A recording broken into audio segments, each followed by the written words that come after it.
Hello, everybody. How's it going? Hello, Jordan. How'd your, I don't know if you're here, but how'd your Dreamcatcher making go last night?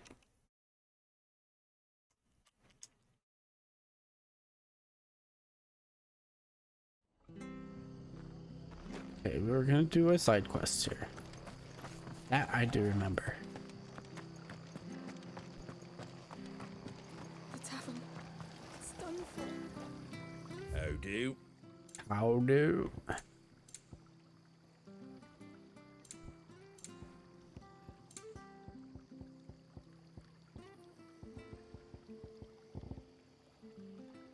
I listened to it before I...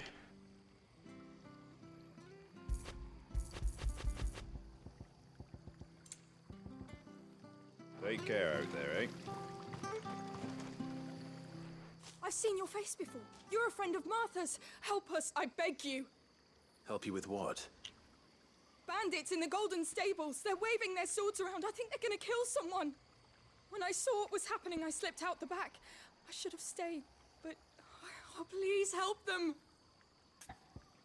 All right. All right. I'll see to your problem. Thank you. How many were there? I was out of the door too fast to count.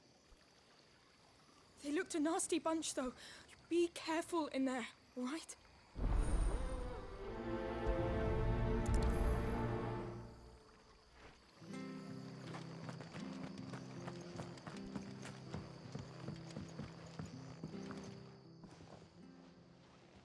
Ha! Golden Stables my ass. All Martha's hiding back here is coppers.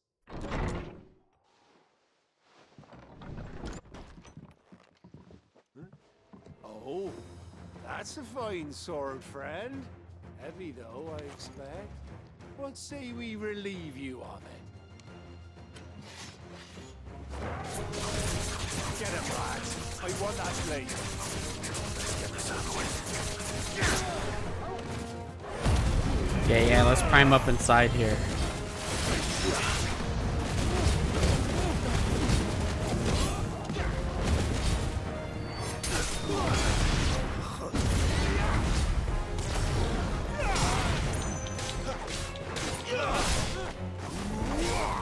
That's enough.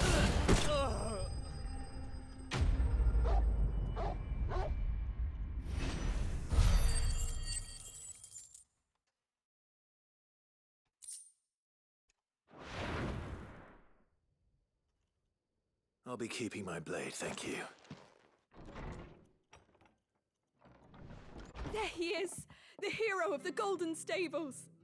People'll think twice about pushing us around again, thanks to you. We're lucky you were nearby. No good cowards wouldn't have dared set foot in the place if I'd been here, of course. But you weren't. I thought you told me you had someone watching the place. The Blood Axes keep an eye on the tavern, yeah. When they're not busy keeping the peace, that is. I've spread them as thin as they'll go. The Empire might be in charge, but that don't mean they care to keep us safe. If it weren't for the Blood Axes and me, merchants won't come near these lands for fear of what might happen to them. I see. Then you do Rosaria a great service. Just as you did today. You're a useful man to have around. Here.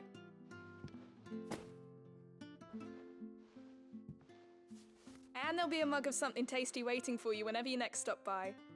Right, we've got work to do for to make this place presentable. You best be going, before I arm you with a mop.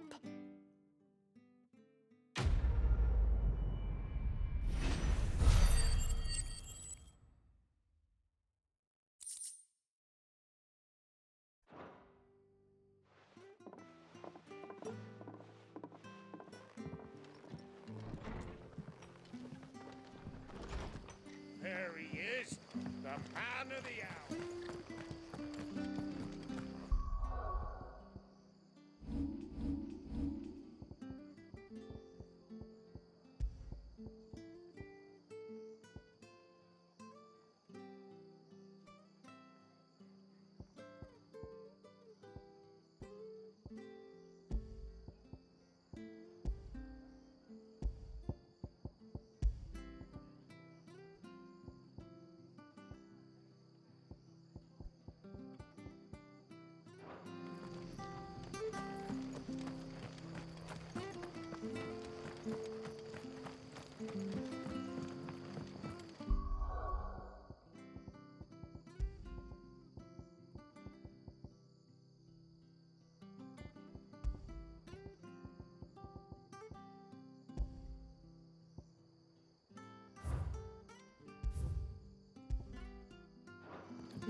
Second, guys, sorry.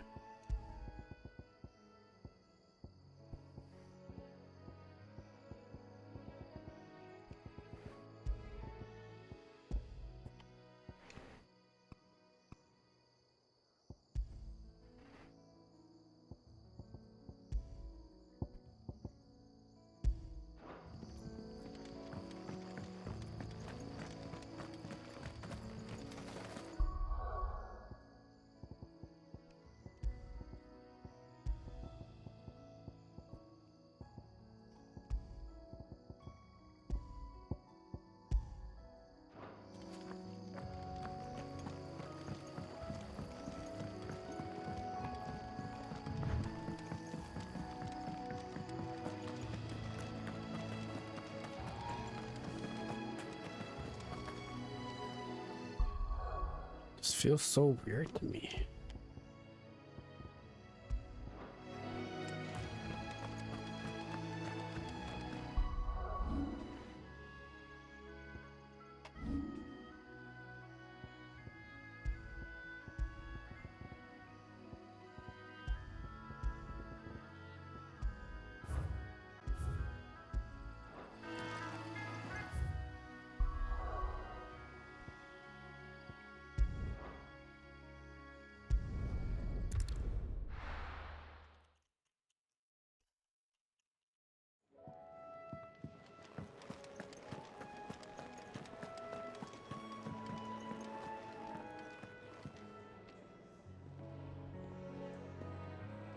Well, well, well, someone's in a hurry. Just following orders. Funny, I never took you for the type. Can't all be as obedient as you, Gav. Eh?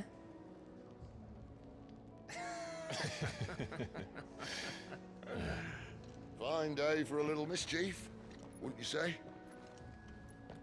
Is this all of us? Actually, Gav won't be coming. Just the three of us, then? Drake said is Just the keystone three of Empire. us. Oriflamme's in chaos, yes, but that doesn't mean we can march an army through her gates. The fewer our numbers, the better our chances of going unnoticed. And should that plan fail, well, we have our icons to fall back on. Sid, I don't know if I can. Ifrit still seems to come and go as he pleases. Ordinarily, priming an icon comes naturally to a dominance. But then, you are no ordinary dominance. Well, he's still got the blessing of the Phoenix, doesn't he? Not to mention what he sucked out of Garuda. And did I ever tell you about how he was once the greatest shield in Rosaria? You know, I reckon he could probably cut us a path out of the capital on his own if need be. Let's try not to find out. We're less likely to be spotted if we travel separately. I'll meet you in Northreach in a few days. You two behave now.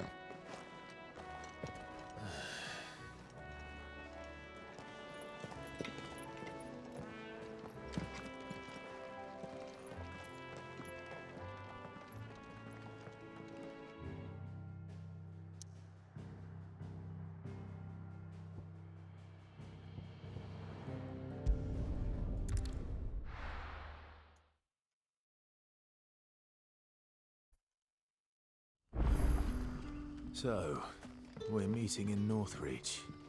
But will I find Sid and Jill before this dame finds me?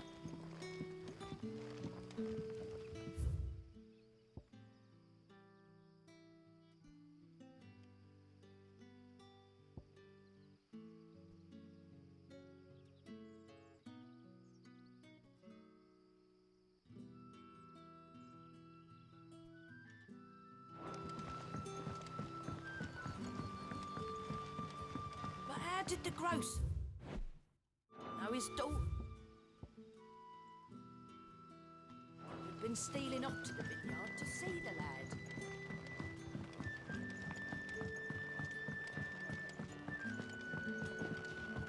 Can I have another cup, Daddy? Sun's setting fast. They'll all be back from the vineyard soon.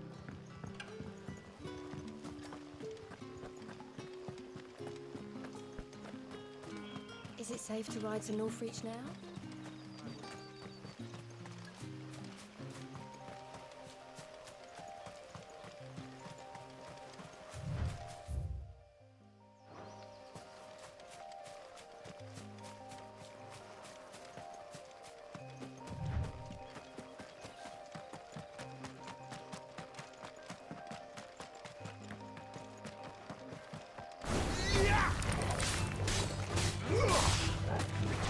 Yeah!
Hey Huntsman, how's it going?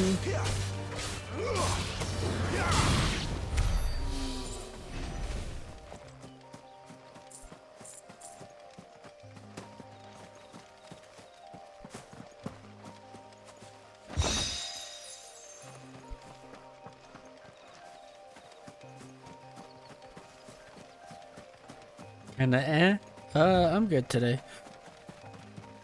It's a shorter work day today, and tomorrow and Thursday as well will be.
Give them all you've got, boy. Get him.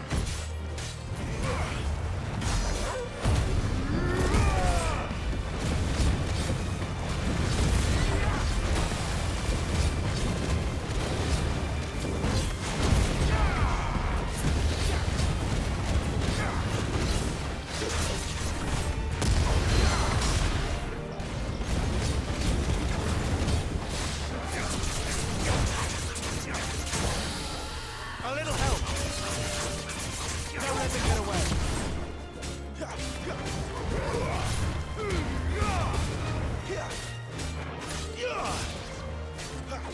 Give them all you've got, boys.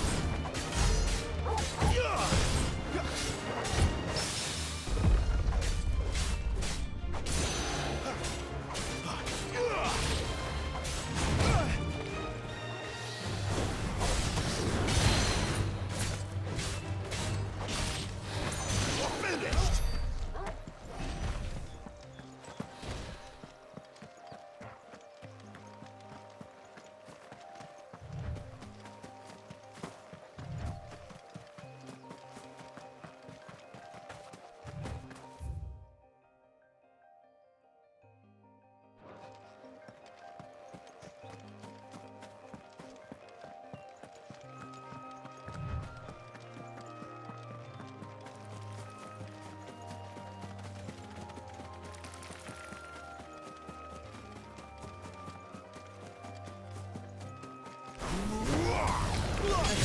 Another fight. That's enough. Flames to me.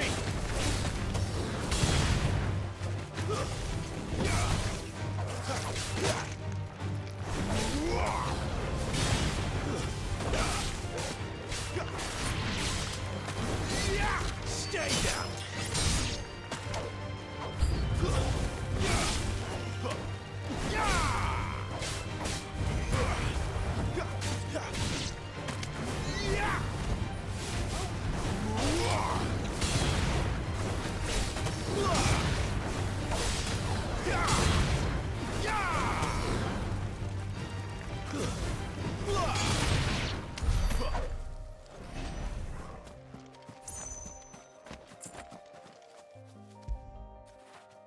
After it.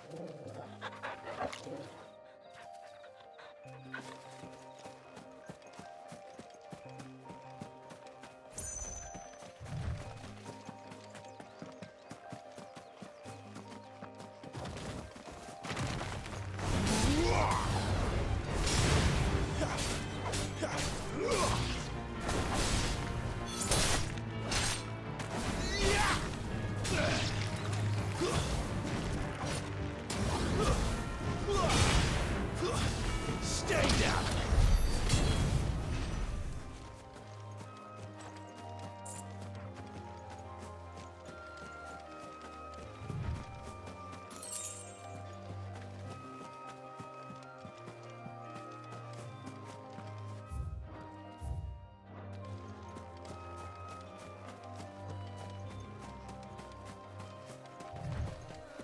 There. Northreach. The soldiers used to speak of a brothel. But that was north of the checkpoint. I hope the dame has friends in the south.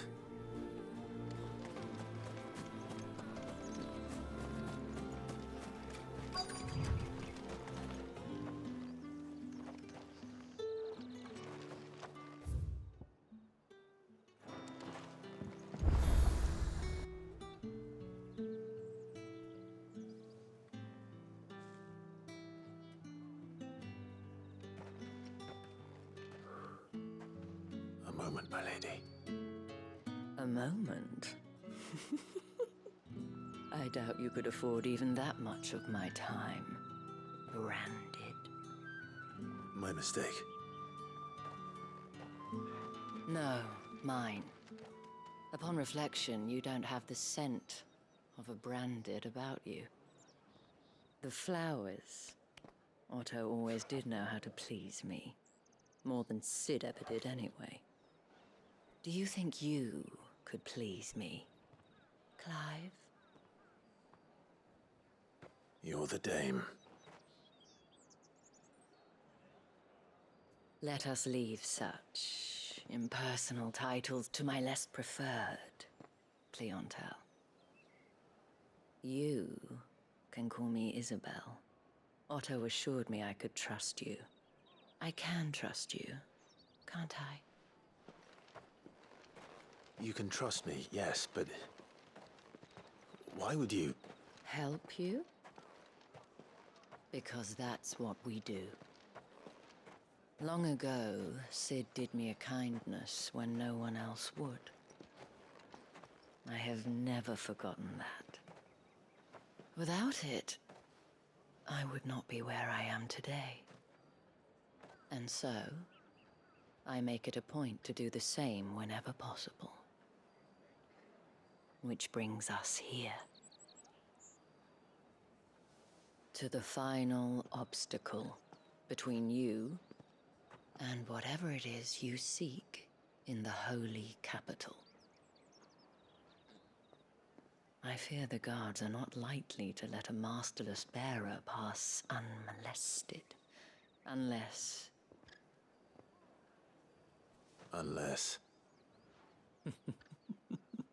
Unless, of course, his master deigned to appear. Yes, that will do nicely. But I shall expect a favor in return. Wait, what?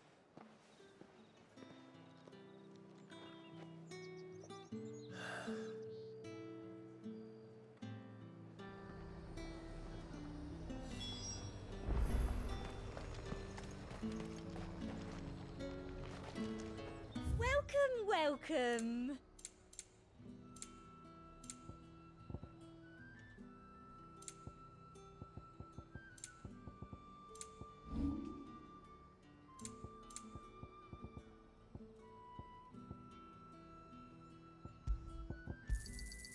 Thank you.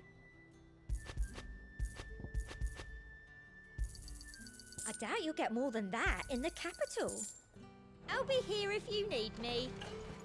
You want something, you come back with your master.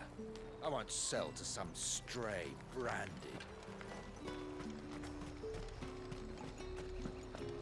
You say these are all from Dalmekia?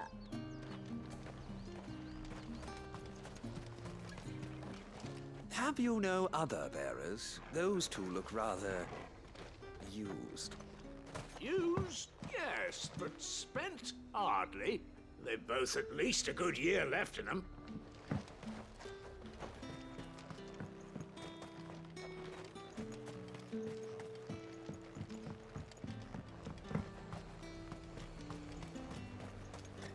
Are you gonna buy something or not?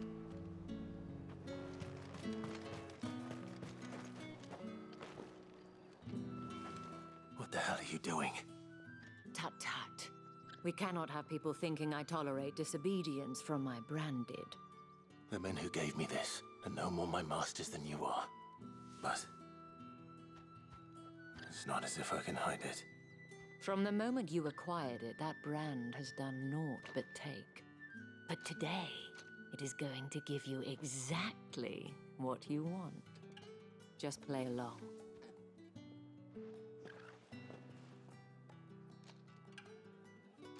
Madame, back to the Vale already? But of course, we must make ready to welcome you, my dear. And who might this be? Why, my new escort. The streets aren't safe for a girl, what with all the royalists about. Well, don't work him too hard. Well, that rather depends on you now, doesn't it? I'll see you all at sunset. Oi, hold up.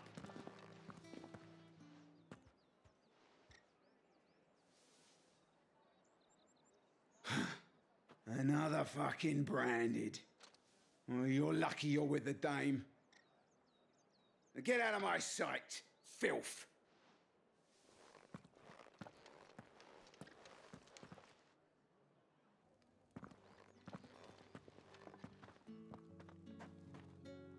That wasn't so bad. Wasn't so bad. They might have recognized me. But they didn't. And even if they had, they wouldn't have done anything about it. The gentlemen of the garrison are some of my best customers. We have an arrangement, as do you and I. Now, if you'd care to follow me, we can speak more at the Vale. Doesn't seem like I have much of a choice.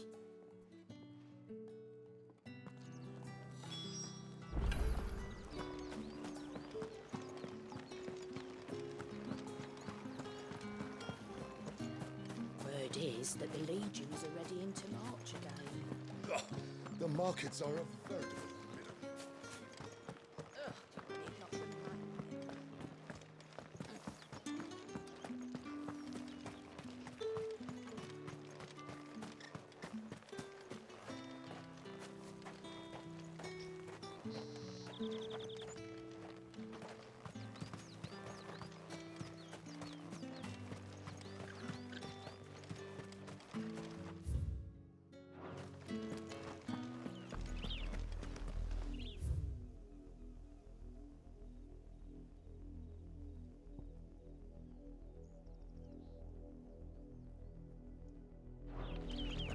Oriflamme, how many bearers suffer to keep your granaries full? Let's not get ahead of ourselves here.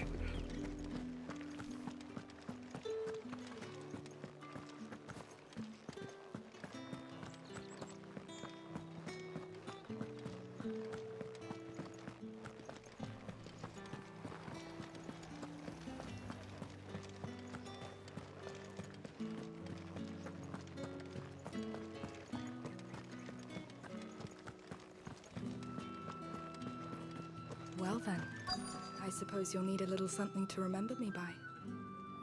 And I suppose I'll need to get my coin purse.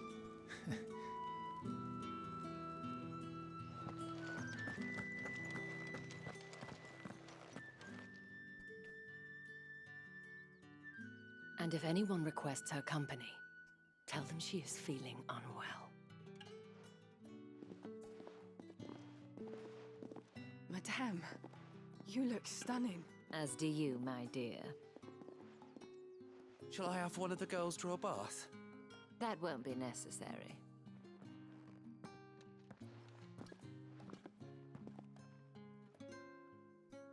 Clive, my darling. Welcome to the Vale.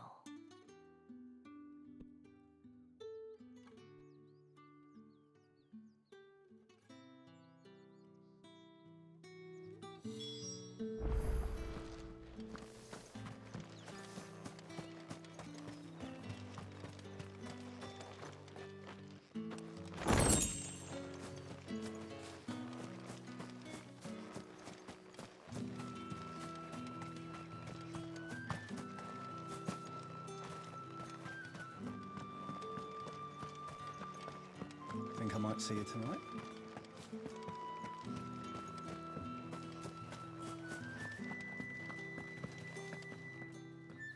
Thank you for seeing me through the gates, my lady.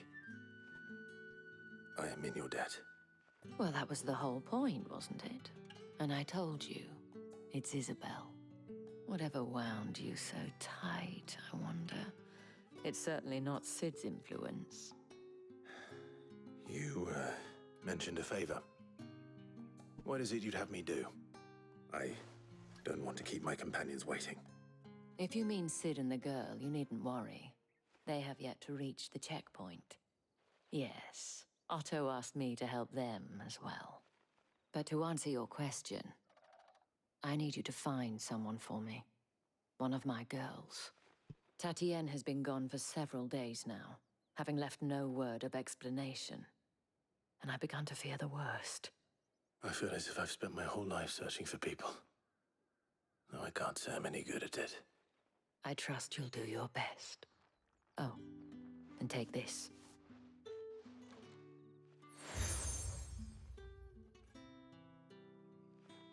Proof of that trust. And hopefully enough to keep prying eyes from looking too closely at that handsome face of yours. Now, I have matters to attend to at the Iron Flagon. If you find anything, ask for me there.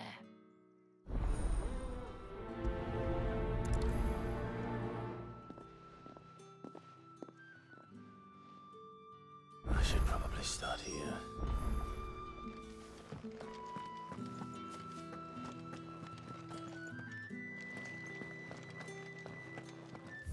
Ooh, some side quests. Let's do those first.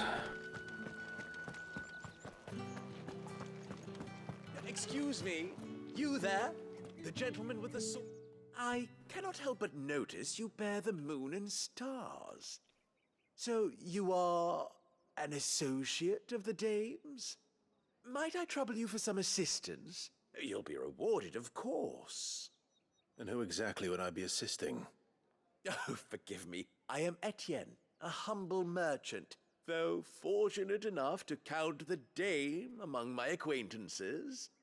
I have business beyond these walls, but the guards have grown somewhat suspicious of my comings and goings of late.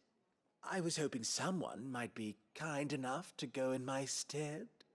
And who better than someone in the employ of the Vale's proprietress? Would you be willing to help a fellow in his hour of need? Why not? Marvelous. The task is simple enough. Pass through the gate and deliver packages to a few of my most valued clients. There are 3 in total. A grocer, an apothecary, and a distiller. You need only mention that the items you carry are fresh from the master's table. Nothing dangerous, I hope. Why, of course not. Merely trifles which folk beyond the checkpoint are keen to get their hands on. And though I cannot prevent you from peeking, I advise that you don't. Strongly advise.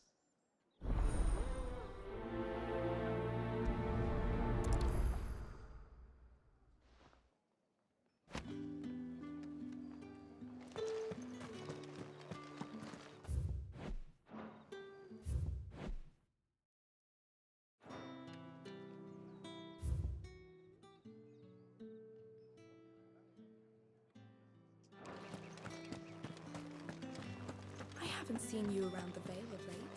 Don't tell me you've grown tired. That's the day done then. How about the Vale?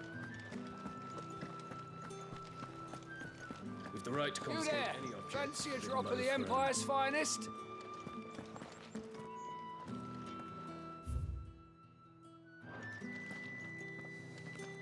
Fresh fish, all from the and a seared chine of rice roast this ant. very morning.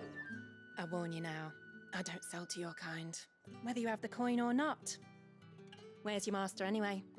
Etienne sent me. Didn't know he had his own bearer. Business must be booming. All right, quickly now, before the guards notice.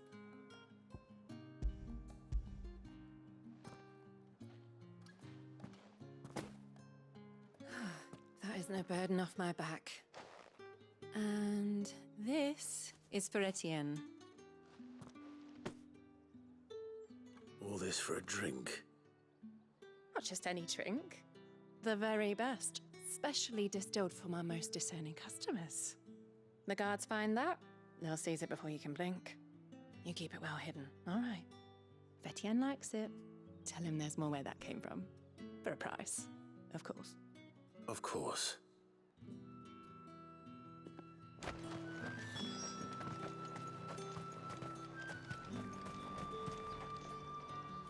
I have no business with Branded.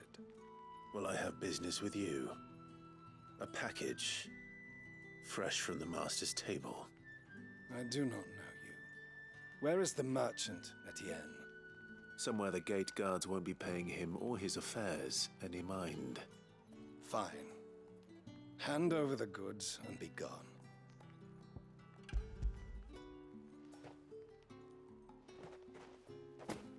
This is lighter than usual.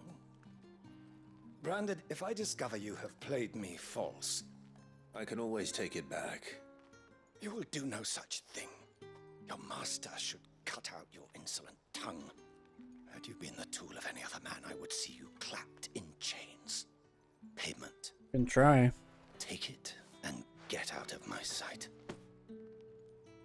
Cigars. Those cigars are worth more than your life. Do be careful. You won't find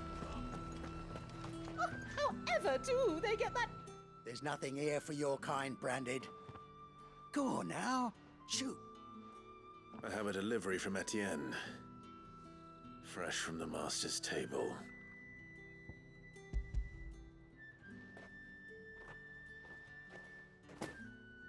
Why didn't you say so? Times are hard. But this here'll make 'em less so. For a while at least. Sorry about the welcome. I meant nothing by it. You wait right here.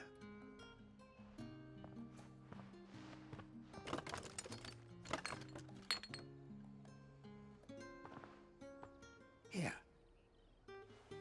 You can tell Etienne I'm a man of my word. Perfume. Hello, Oriflamme's Monty. finest. It's been good so Just far. as promised. Perfume, cigars, and spirits. Someone has expensive tastes. A question. Have you played it?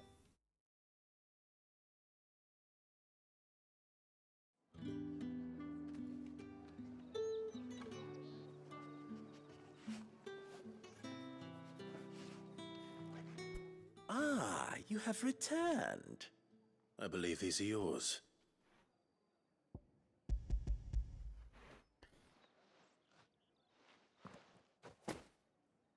Delightful. The dame will be pleased. You don't say. And would she be pleased to learn what you had to exchange for those items? You mean the crystals? No need to be coy, my boy.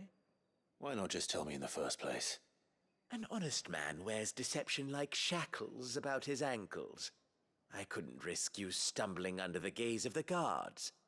After all, we both know the punishment for dealing in unsanctioned crystals, even such morsels as I provide. And if you don't know what this day's work may have cost you, then, well, I dare say you'll sleep all the better for it. Despite the risk, our friends beyond the wall gladly give their finest and most treasured wares for the paltry crumbs I trade in. I didn't realize crystals were so scarce here. As scarce as chocobo teeth, hence the thriving market for even the scantest fragments. Do you think it vulgar that I profit from the hardship of others? I think you're doing what you believe is necessary. Yeah, indeed. And I don't doubt the dame would agree. A reward for a job well done. I have the goods I was commissioned to gather, and the guards are none the wiser. I thank you, as will our mutual friend when she hears of how you have aided me.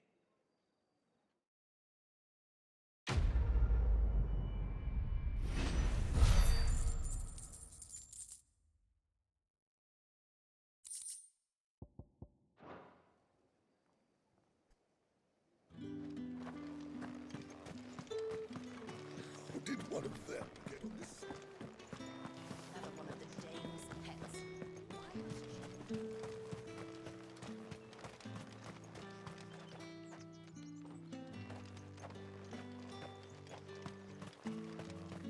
Sergeant's got it in for us two. As if... Where's your commanding officer, Branded? Don't you know the training grounds are for real soldiers? Hey, you lost or something? Sorry, but the Imperial Guard's got no use for your kind. The infantry always needs more bodies, though. I'm just passing through. I don't bloody believe it. The bastard's wearing the moon and stars. That'll be why he's strutting about like he owns the place. The dame laughed when we offered her our protection. You reckon this prick's really worth a couple of the Emperor's finest? I dare say there's ways of finding out. How about it, Branded? Care to show us how you earned that brooch? I'd rather not. Oh, no doubt. Only chivalrous souls that we are, Robin and I need to know the dame's being properly looked after.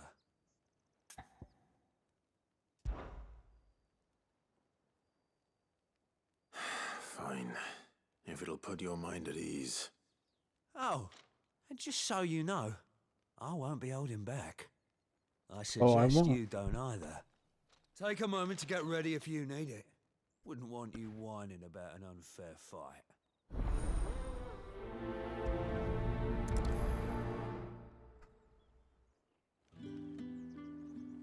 Now, let's get the measure of you, shall we?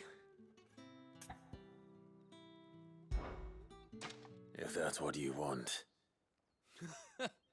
Cocky bastard. All right, let's be having you.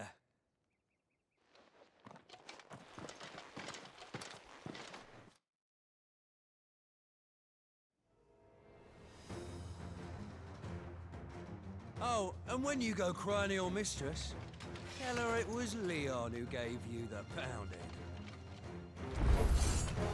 Use all the dirty tricks you want, Brandon.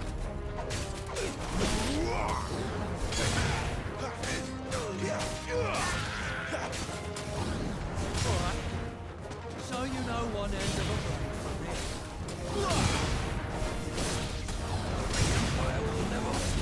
the other. He couldn't even fucking stand.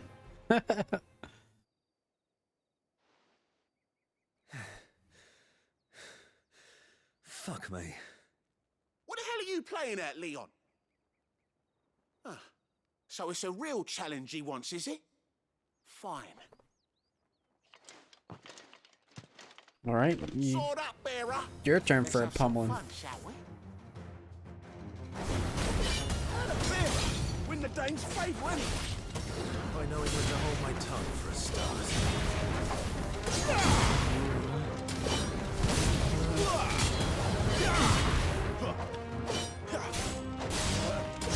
Got potential. I'll give you that.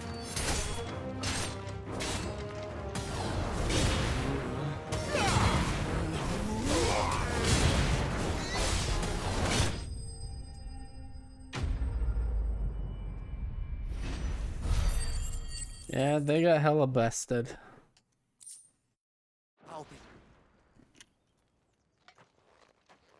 Can I go now? Grieger's gas. The bastard didn't even break a sweat. The dame's man or no, he's still a branded. Best hope the sergeant never hears about this. Yeah, not after the bullocking he gave us for missing drills. Might be the old sod had a point. I'll leave you to it. Yeah, good bloody riddance. At least we know the dame's in safe hands, I suppose. Do us a favour. If you have to tell the dame about this, tell her we got a good few hits in, eh?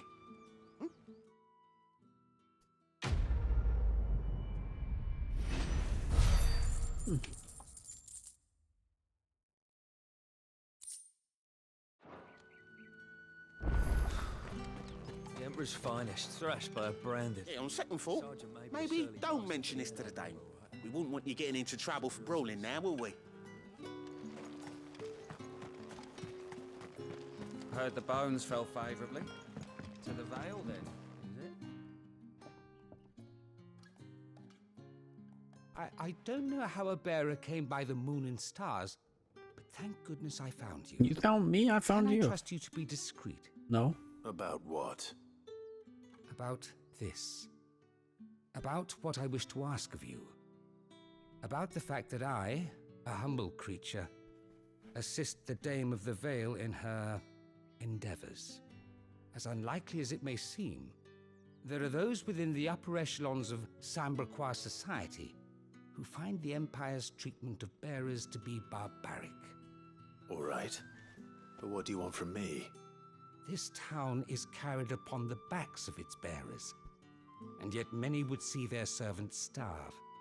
Not for the want of coin, simple fare cost little more than a pittance, but to revel in the suffering of others, a simple act of cruelty. Contemptible though it is, my countrymen would sooner cut off their noses to spite their faces than see their bearers fed. And despite my best attempts at secrecy, my efforts to dole out comestibles have been noticed. Which brings me to my request. The brand upon your cheek affords you a certain freedom. A freedom I could sorely use. Fine. What do you need me to do? Oh, thank you. An extra meal may not seem like much, but it will make all the difference. Here, deliver these, but keep them hidden. Quickly now. What food I can provide goes where the need is greatest. And today, that happens to be the barracks. 3 bearers, overworked and underfed, not permitted a moment's rest. It's no wonder so many die before their time. Tragic, true, but do not let anger make you careless. People will view this act of mercy as an undermining of the Empire's authority. Be discreet for both our sakes, and for the sake of those we feed.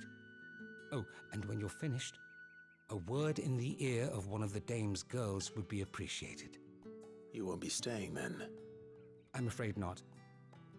I am expected back in the capital, and have already risked much speaking with you this long.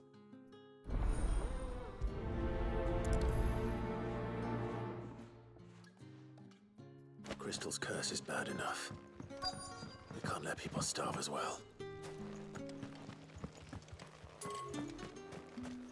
Heard the bones fell favourably.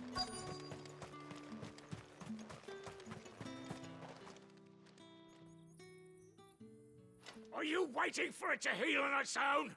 Hurry up! Looks like now's not the time.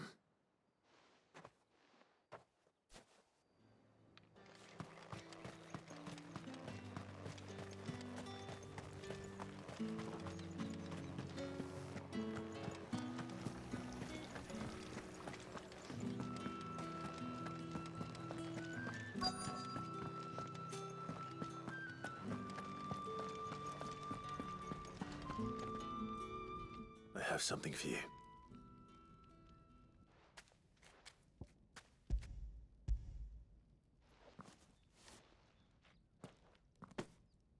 From the Chamberlain. Thank you. You need to leave. Now. Please. Branded! Who told you to rest? Stoke those damn flames! And you! If you've got a message for me, out with it. If not, return to your post.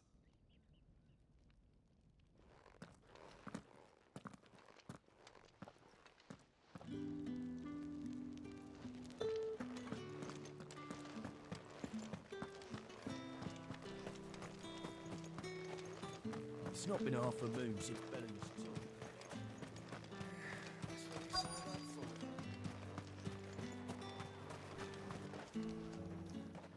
You look like you need a rest.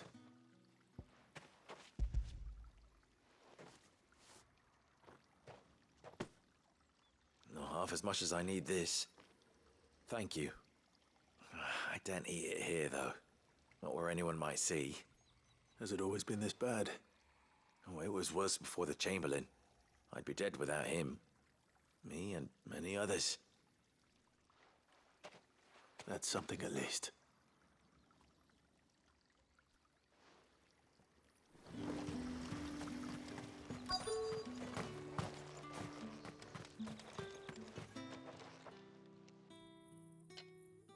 Enough! Curse you! Get away from me! You'll work faster next time if you know what's good for you!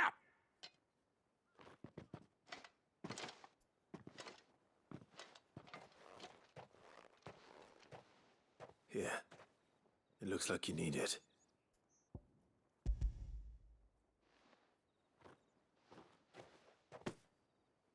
The Chamberlain must have sent you, but alas, my work is far from over. If I don't go now, they'll beat me. You need to rest. But I won't. I've wounds to heal and bones to mend. And what of your own hurts? They'll wait. As will my hunger. Thank you, though.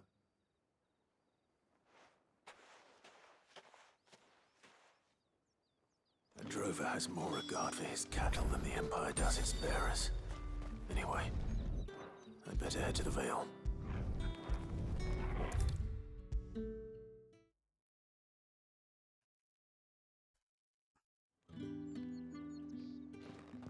All right. Are you here for business or pleasure? Business, though not my own. The Chamberlain put me to work delivering food. Ah, so he found someone to help him then. Just as well. I hear his friends back at court have been taking a little too much interest in him of late. So he really is a Chamberlain. There was a time when he was the Vale's most illustrious customer. Us girls thought of him as a generous uncle. He was one of the only people round here who seemed bothered by the way the Empire treats its bearers. Rare for one in his position. A fact not wasted on the Dame. A little nudge from her is all it took, and he became the patron saint of Northreach's starving masses. My sisters and I may have lost an uncle, but bearers are being fed for a change, so we don't grumble. Much. Glad to hear it. Gives you faith, though, doesn't it? To know there are people out there like him. And you, for that matter. It's no wonder the Dame's got a soft spot for you. I better be going.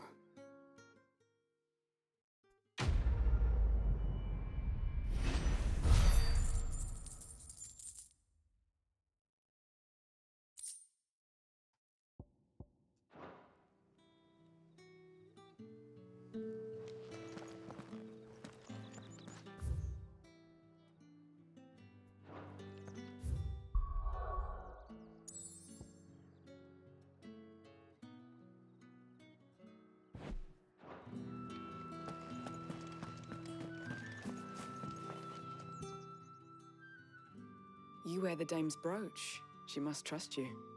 Enough to have me look for one of your colleagues. A woman by the name of Tatienne. She's still missing then. Oh, if only I'd comforted her. You saw her before she disappeared. The day before, she was in tears. She'd lost her comb, a gift from the Dame. It wasn't anything fancy, but you could tell it meant the world to her. You see, Tatienne was an orphan, and she looked upon the dame as a mother, as do we all. So she was upset. And I didn't lend her my shoulder. But perhaps someone else did. Tatienne shared a room. Her chambermaid may have seen something. She's over there, sitting by the pond. Thank you. Let's see what her chambermaid can tell us then. So you're the new escort the girls have been talking about. And you've already been sent off on an errand, eh? Poor boy. You'll be knackered before the real work begins later on tonight. I'm told you share a bedchamber with Tatienne. Did she say anything to you before? Before she went missing. Only that she needed to meet with someone. She did mention a name, but I know exactly who she meant. You do? Lad from the garrison. Annoying little shit. Spent every guil he earned on Tatienne, and picked fights with anyone else who tried to buy her time. Followed her around like a lost puppy. Tatienne was flattered at first, but it didn't take long for her to get scared. She thought about saying something. But the dame was so proud of her for how much she was bringing in, and she didn't want to let her down. This man from the garrison. Did you ever see him? Of course I did. He tried to sneak into our room enough times. Slimy sod's got a scar over one eye. Claims he got it in battle. You've been very helpful. Don't let him get away with this. Find him, and you'll find her. A man from the garrison. Seems a trip to the barracks is in order.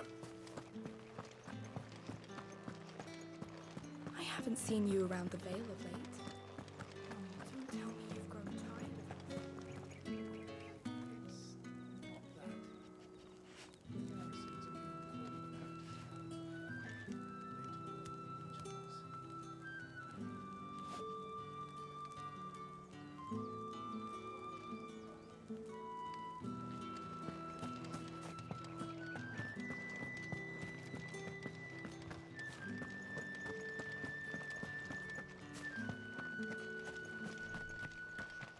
Heard the bones fell favourably.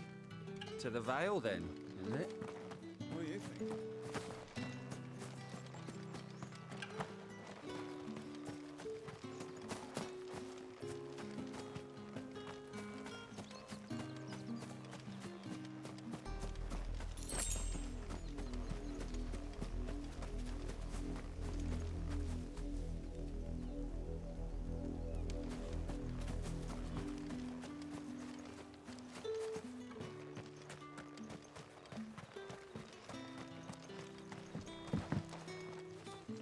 I'm looking for a man with a scar over his eye.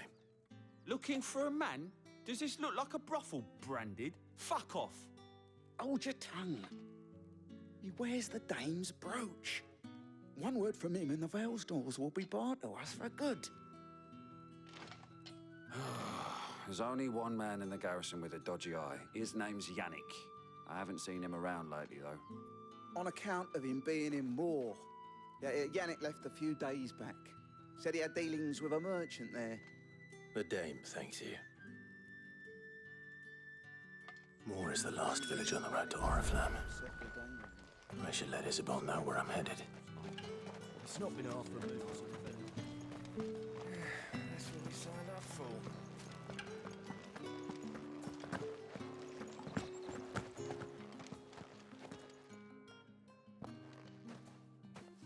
Clive, tell me you bear good tidings.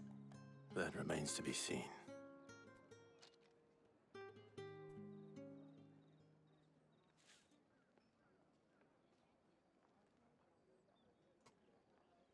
Hi, Hannah. Oh, Tatienne, you could have told me. This Yannick. The soldiers I spoke to believe he's in the village of Moor. According to them, he claimed to have some business with a merchant there. Though that wouldn't explain his continued absence. And you plan on traveling to Moor to ascertain the truth? Isn't that what you want? Oh, it is, but I fear sending you there may cause more harm than good. The people of Moor are rather set in their ways.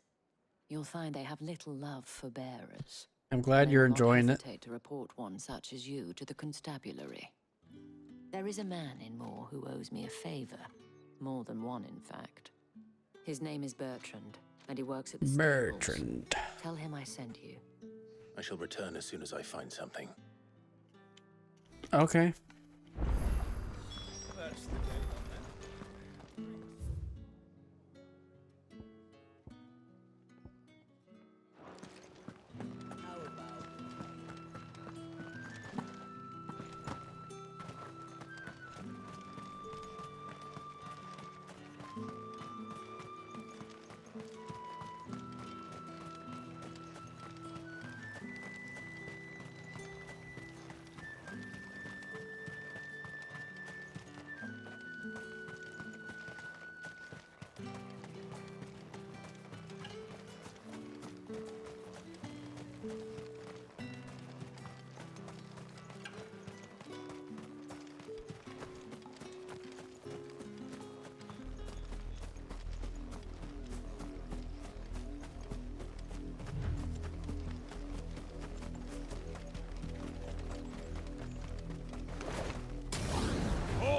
Who goes there?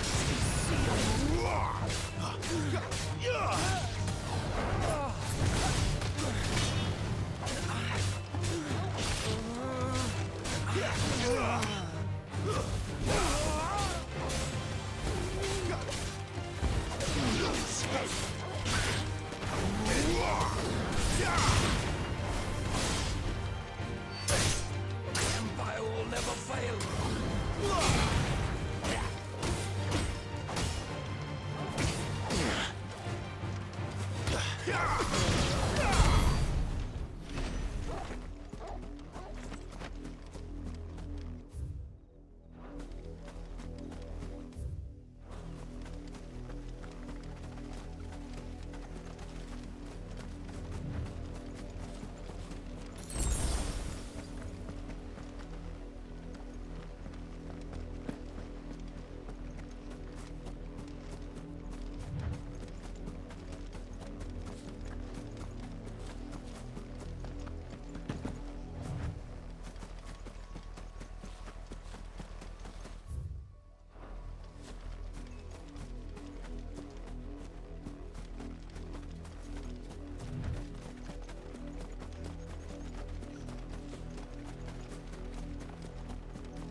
What are you playing at, Brandon?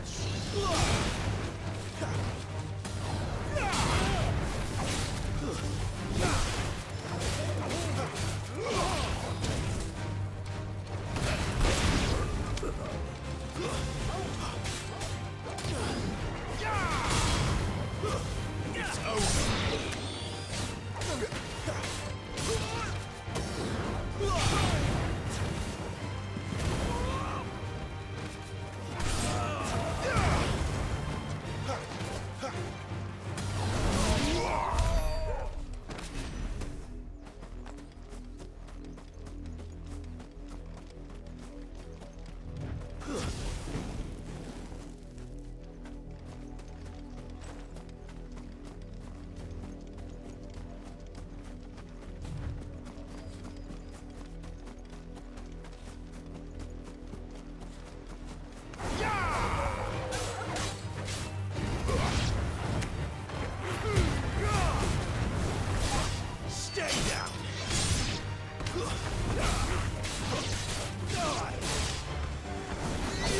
It's over.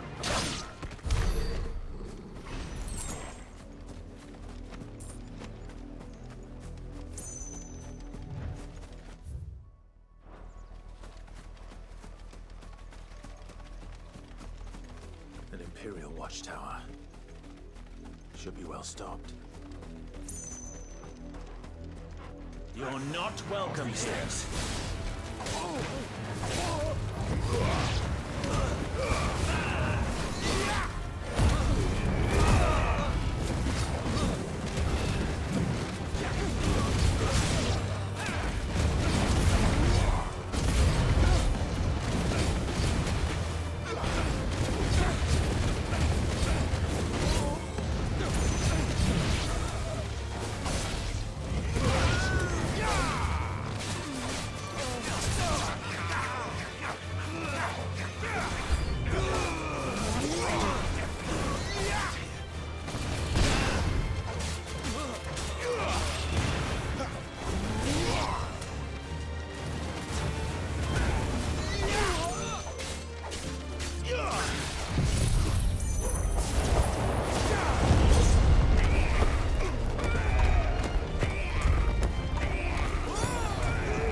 all you got, boy.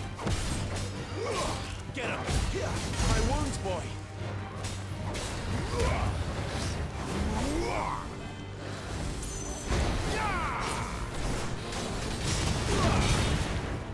It's over.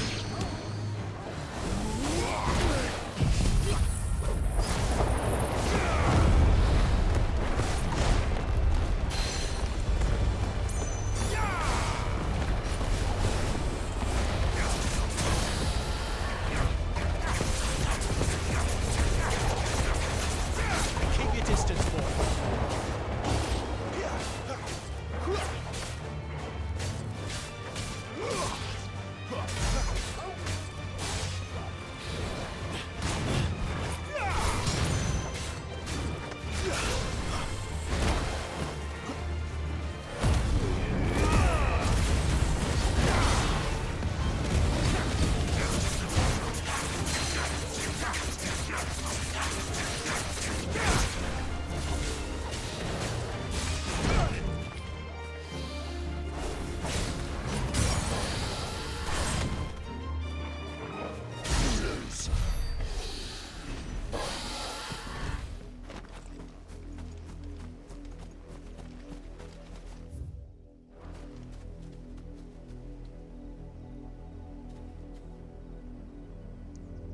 I've only seen the first.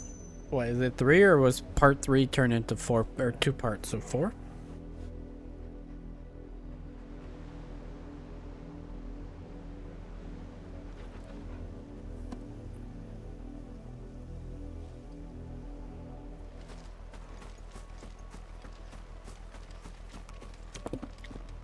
I've only seen the ones with Jennifer Lawrence in them.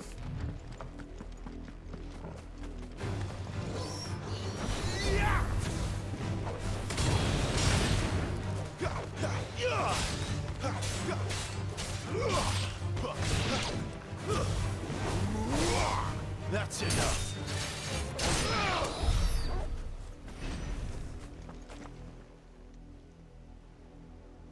It's the same as the one back at the hideaway.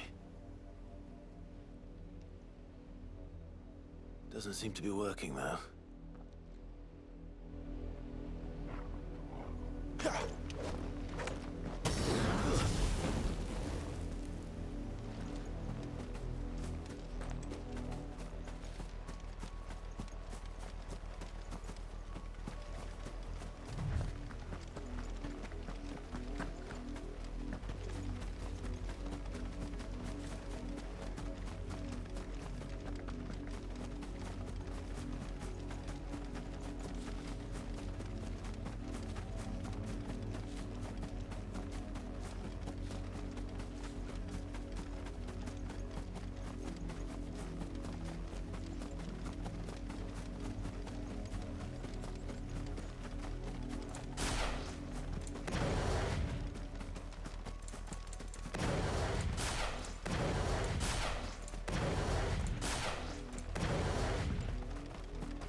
Yeah, it's a prequel to the Jennifer Lawrence movies, right?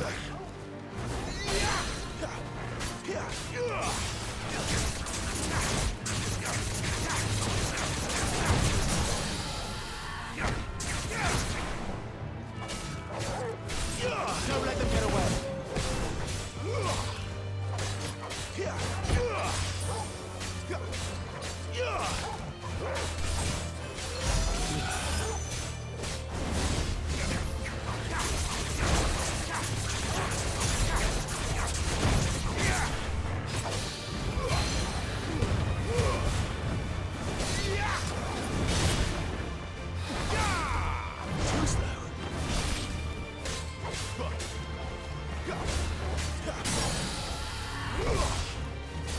Hannah and I just watched all of the Harry Potter when she was here. But now I need to watch the Fantastic Beasts because I've not seen them.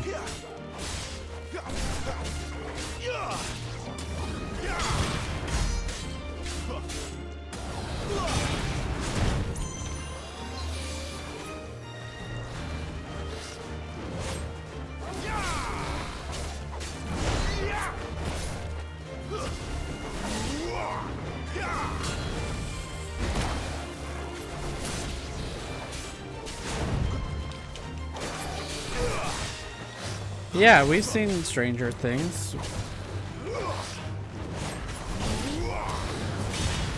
this time.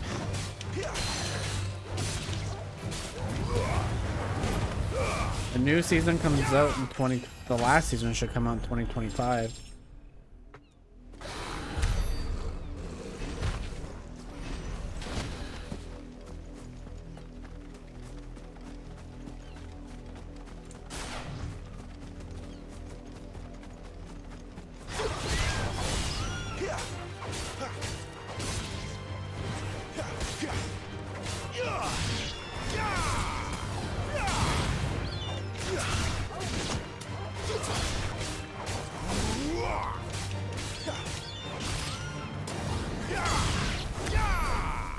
Man, it's crazy that it's taken them like 10 years or more to make up like 5 seasons.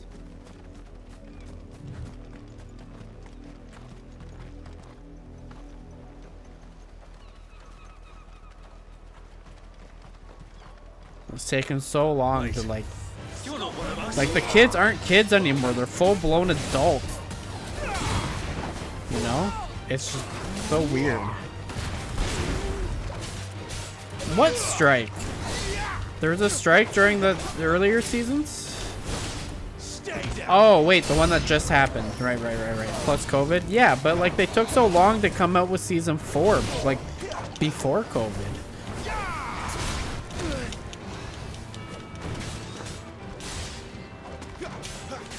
Like, it definitely could have been done before COVID even was a thing.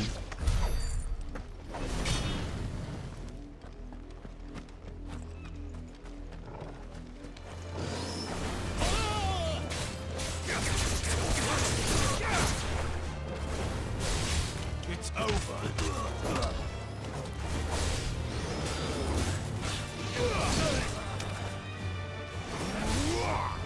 You will pay for what you've done.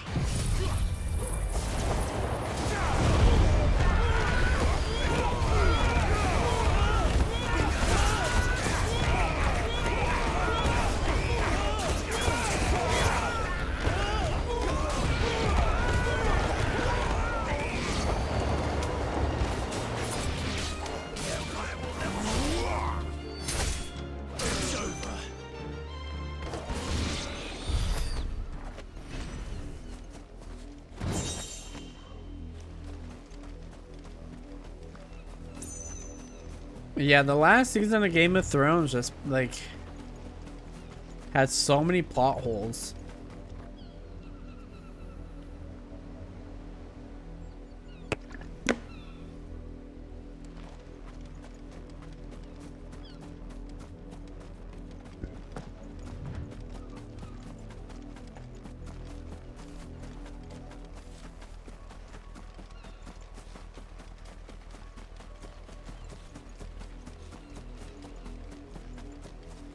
Like, there's more holes in the final season of Game of Thrones than there is in Swiss cheese.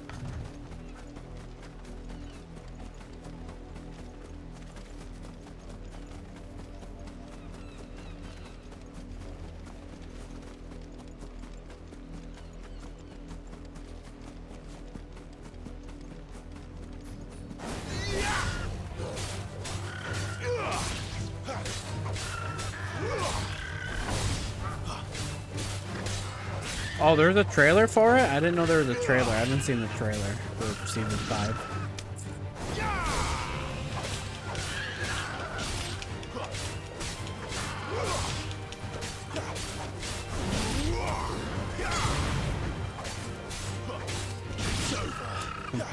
Is there a trailer? I'm confused.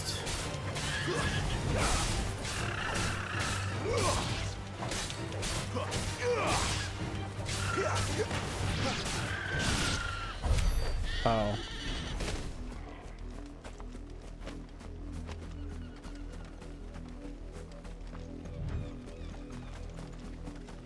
Can I just be confused? And I gotta fight all the chocobos.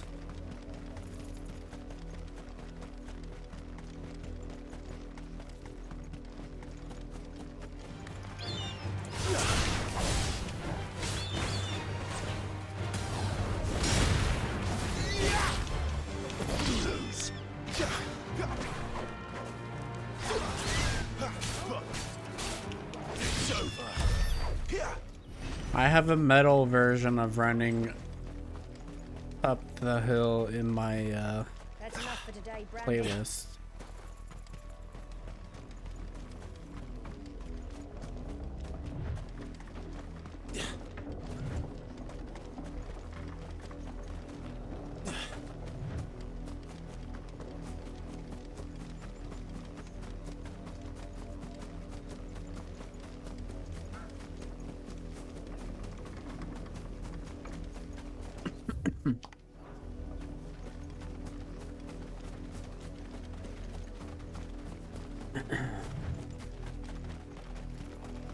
Up, the lot of you. There's still work to be done. You, Brandon, here now. You're late. What kept you? Late for what? Did they tell you nothing? A wild beast is savaging my boy. Well, don't just stand there gawping. Rescue him. All right. Where is he? My, I see they've sent me a branded with a spine for a change. He's over that way, towards the coast.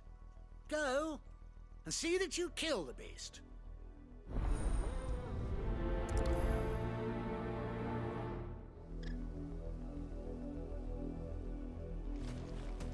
For someone whose son's in mortal danger, you didn't seem all that worried.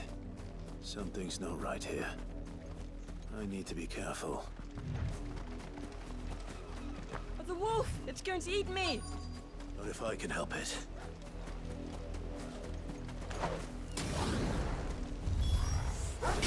back. I'll deal with this.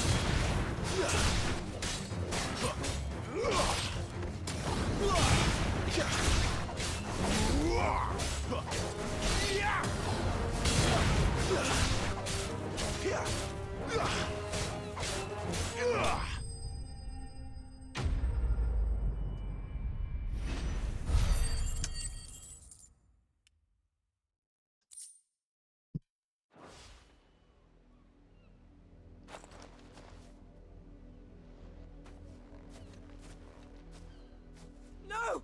You weren't supposed to kill Wolfie. You were supposed to die. Father will have you whipped for this. Bearers aren't supposed to win. They never win. What is this? Your father said you were being attacked. You're not supposed to talk. I'll whoop your ass, Stop kid. looking at me like that. We were only having fun.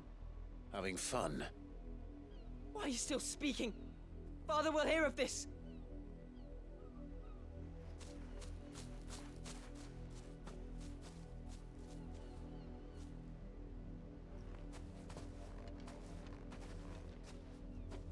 wolf's work, no doubt.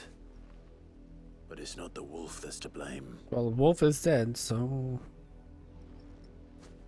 Someone needs to put an end to this before it happens again.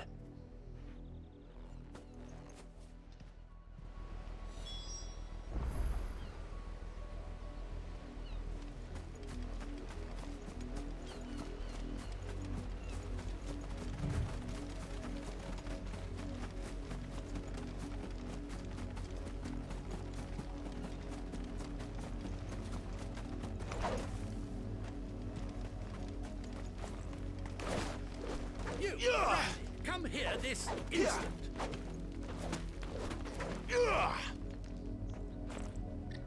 How dare you frighten my son? You slaughter his poor pet and then have the gall to return, head held high. That wolf was trained. Better trained by far than your worthless kind. You are the entertainment, nothing more. And we are most certainly not entertained. Nor am I. You'll pay for what you've done. See? I told you, he talks too much. It's not right. I don't like him, Father. Oh, You're poor not kid. the branded I bought, are you? How dare you deceive me? Well, the sins of the slave are the sins of the master. Go!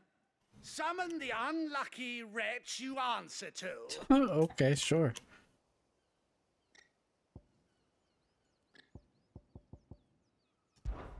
That unlucky wretch would be the dame. I can summon her if you like. Though I doubt she would welcome the interruption. You serve the dame. Why would a woman of her caliber... You look afraid. Well, how do you think those bearers in the field felt? Can you imagine their fear? Their pain? From the look of you, I'd say you're starting to get an idea of the first. Now, if you need help with the second... Father, he's scaring me. You think to threaten us, Branded? The dame's pet or no, I will not abide such insolence. Can't we just buy another hound? A bigger one, a better one. Of course, my son. I'll have the villagers fetch us another. With jaws powerful enough to nip this Branded's head clean off his shoulders. Okay.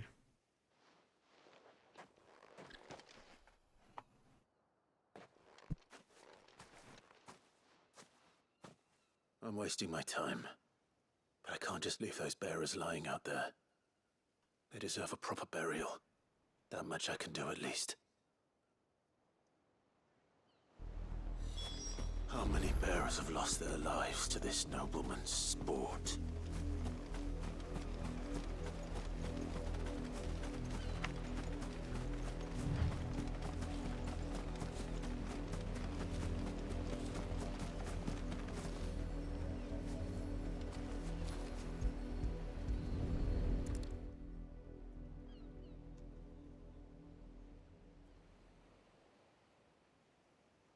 More victims of the nobles' games.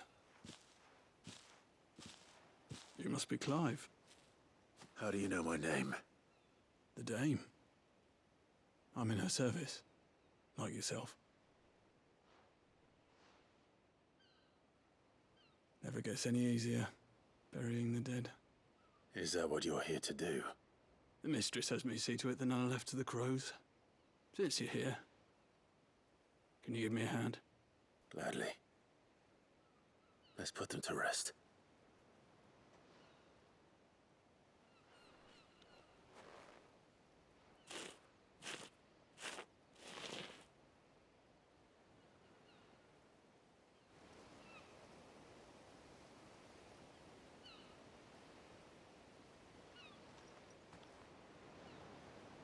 May their burden finally be lifted. I take it you slew the nobleman's pet? I did. Now I expect they'll find another soon enough. And when it gets here, more bearers will die. How can they think so little of sending us to the slaughter? Simple. Because you are not them. Bearers are tools when they're needed, and toys when they're not. And if one breaks, well, you can always buy another. Still, such attitudes don't always go unpunished.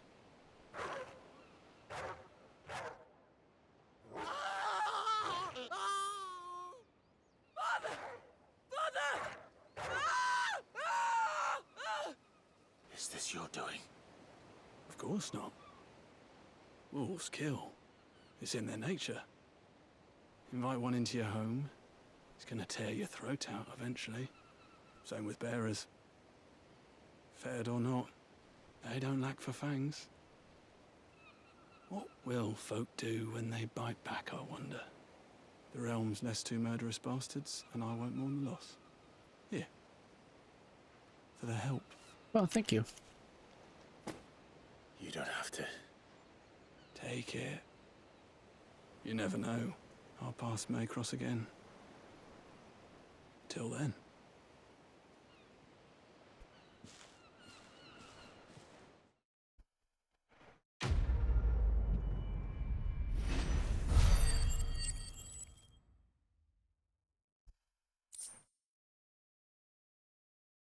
Big old biddies, hello. Your name is amazing, by the way. Dinner done? Hell yeah.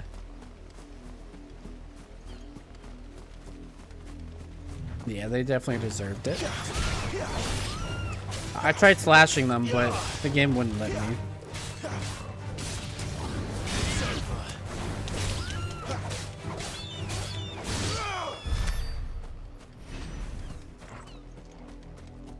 Something, something if I had a quarter.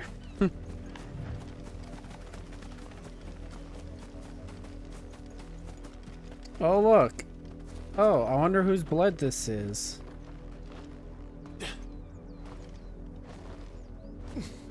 Jumping for joy.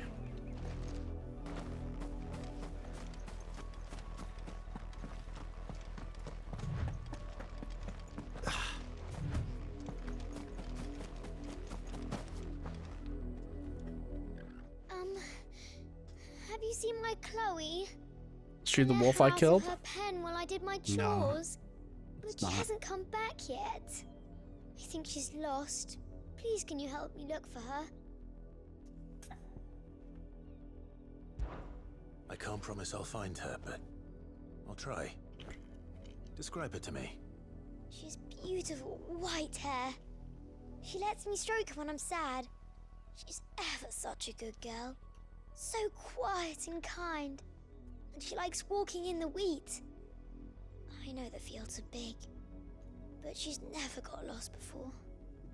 Oh, she must be starving too. She hasn't eaten anything since yesterday. It is my job to feed her. In that case, let's not keep her waiting.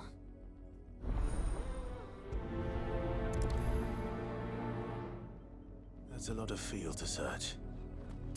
With a little luck, someone might have seen her.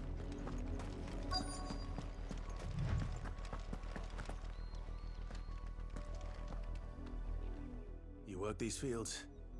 I need to ask you something. A branded. And an outsider at that, judging by the lack of manners. Why should I help you, eh? You tell me that. Because a girl from the village asked me to find her pet, Chloe. Have you seen her? Chloe, is it? Oh, little Lisette's plaything. Last I saw, the filthy creature was sniffing about the windmill. That girl's old enough to know she Man, should these tie her pet non-magical up when she's finished people playing with it. talk so much shit when these magical beings could just fuck their day up easily. Off with you now. I won't have idle branded underfoot.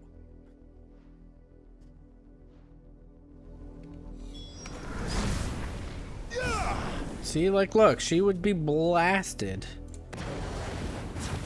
Or just cooked.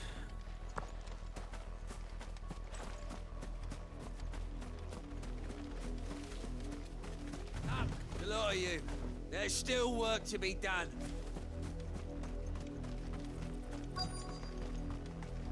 Could easily have an uprising.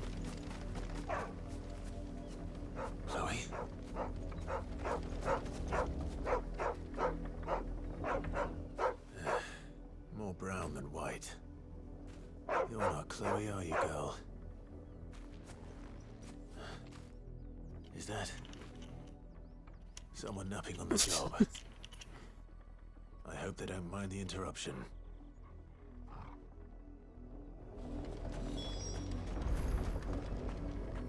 Yeah, they're not quite sleeping.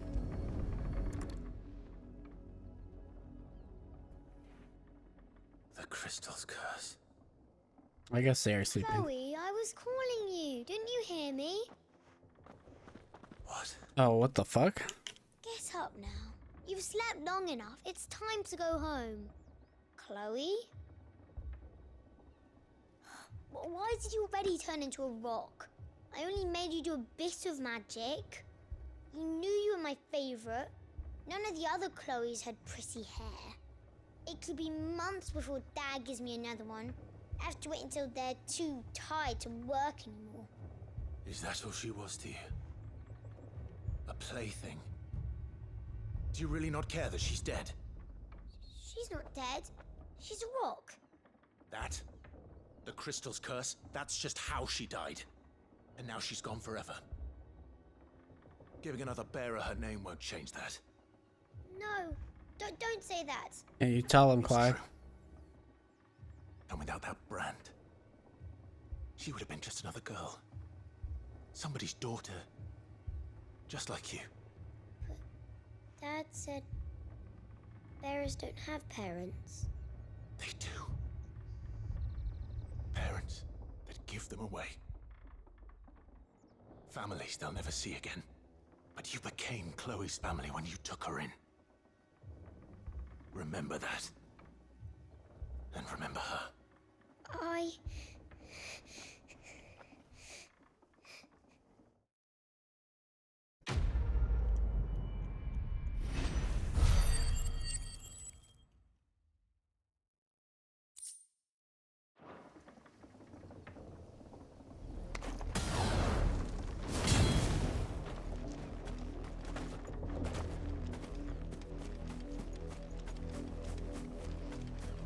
So I love how Clive gives a little shit at the right?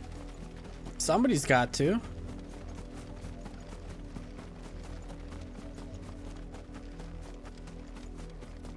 Look, I could just go all primal on her. Summon Ifrit. If the people of Moor are as intolerant as Isabel says, it's no wonder the Empire never sent my unit here. Buy, sell, or be gone. Go on, take it. And thanks for nothing. What the fuck do you mean thanks for nothing? I bought your fucking shit, my guy. Thanks for nothing, he says. Nobody's grateful in this world.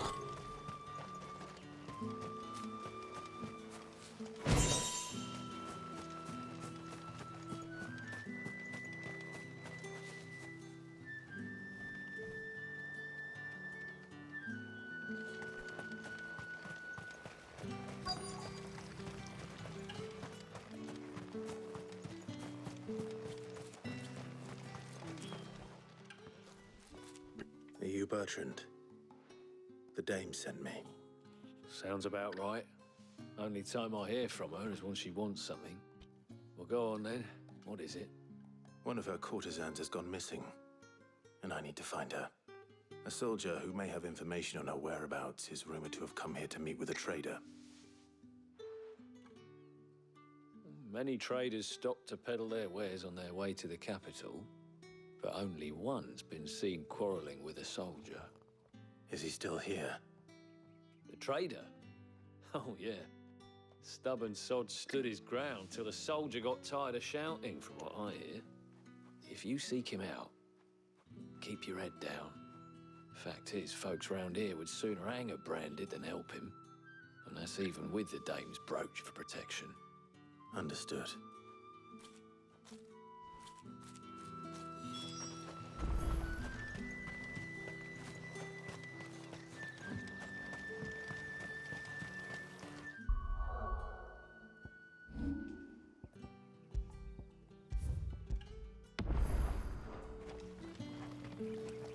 What's this? A branded? Where's your master? Must I call for the constable? I come to you from Northreach, at the behest of the Dame. Perhaps you've heard of her. Why, of course I have. I am the good lady's servant. Oh, what is it that she requires of me? Rumor has it you were seen arguing with a soldier some few days ago. A soldier with a scar over his eye. Yes, that's right. He had a comb which he claimed was an antique. Said he wanted to trade it for a newer one. But old though it was, an antique it most certainly was not, as I told him. Nevertheless, he insisted that it was of great value and was quite vehement about my appraisal. I stood firm, however, and for all his bluster, he still purchased a new comb, albeit an inexpensive one. And do you know where he went after that? My customers aren't usually in the habit of telling me whither they are bound, but as it happens, this one did. Yonder ruins, strange as it may sound. My thanks. Yonder ruins. Not at all. I would do anything for the Dame. Anything. Be sure and tell her, won't you, that I was helpful. I mean, most helpful.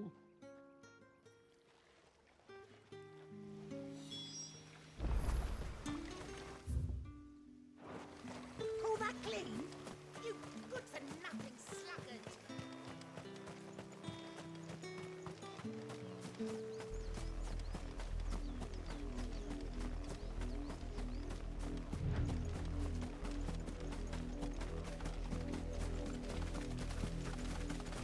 It smells of death here, Torgal. Wolves. We can't let them get any closer to the village.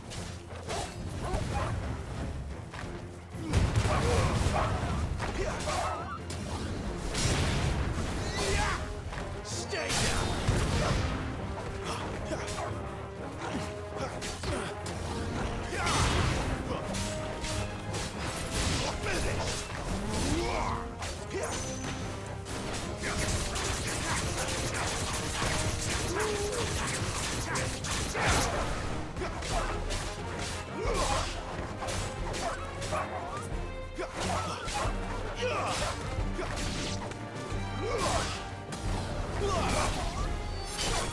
It's over.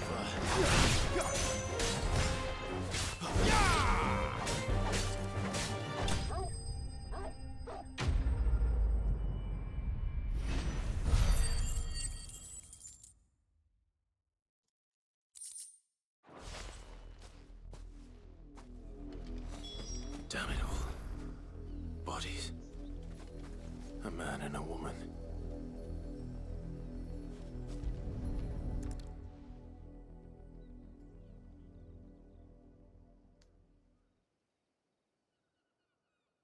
Well, the wolves have been busy. It's phrased from a backwards perspective. It's very true. Long dry.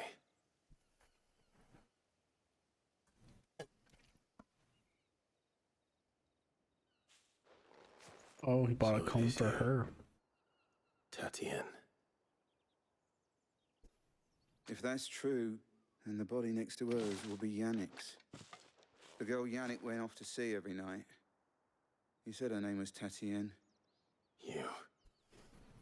Did you follow me? Now, why would I do that? Unless you think I'd have good reason to. But no. I was sent to find Yannick. By the looks of things, I have. We both found who we were searching for. Nah, he was a jealous sod. Couldn't stand the thought of his woman with someone else. Then one day he sees her with a new comb. Thinks she's got herself a new gallant. Tells the garrison he's going to find the man and kill him.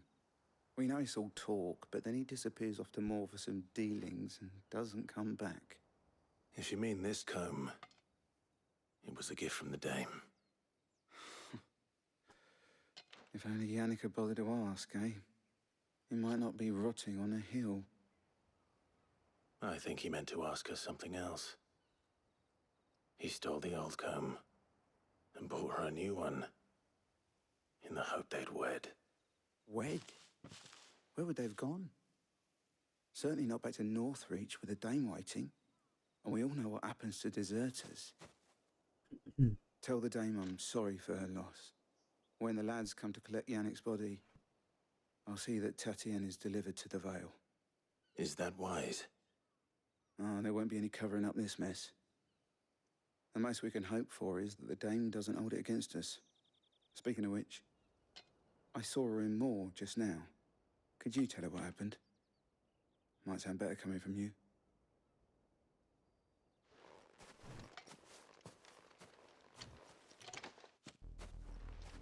I need to tell Isabel. Perhaps the comb will give her something to remember Tatienne by.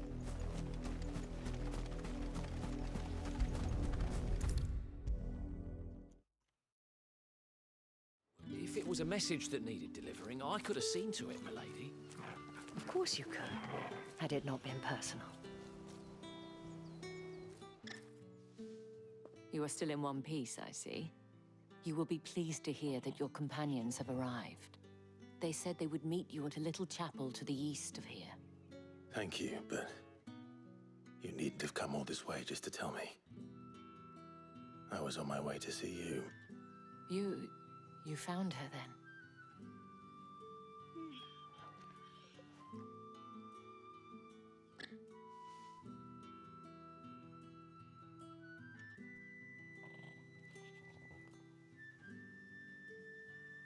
I see.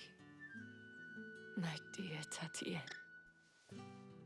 It is by no means uncommon for a client to fall for a courtesan. Especially a client who's young and far from home. But rarely do such tales have happy endings. I found this with Tatienne. I believe it was yours.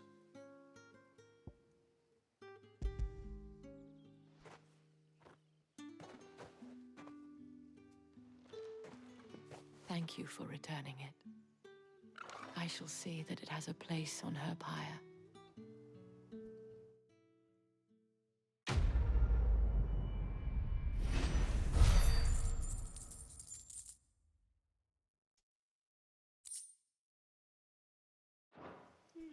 I should go. Before you do, I have one last gift. A token of my thanks. The Vale counts among its patrons several high-ranking officers of the Imperial Army. According to one of the looser-tongued gentlemen, it would appear that the legions are planning to march south. Not to mention the same thing.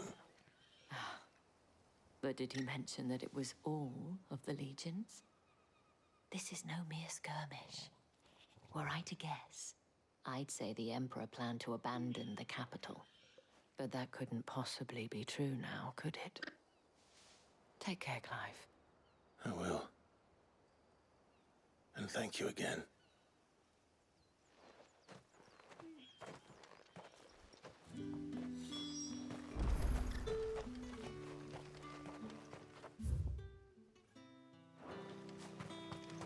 Weren't expecting any new branded until the new moon. You don't think he's a deserter, do you? The dame said you would be coming. Your friends are waiting at the chapel atop the hill. Go now.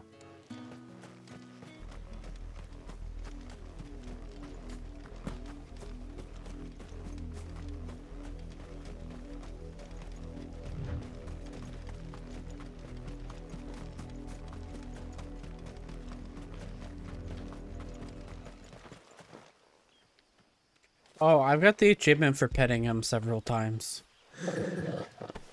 He's the best boy. Get it, boy.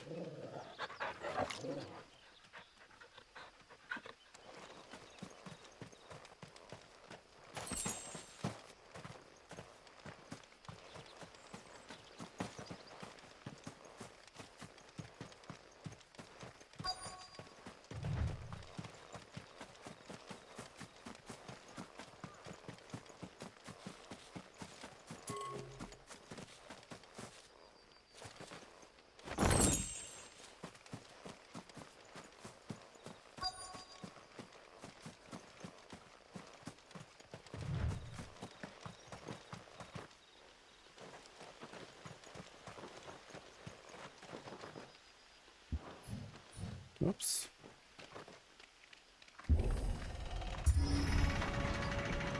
It's true.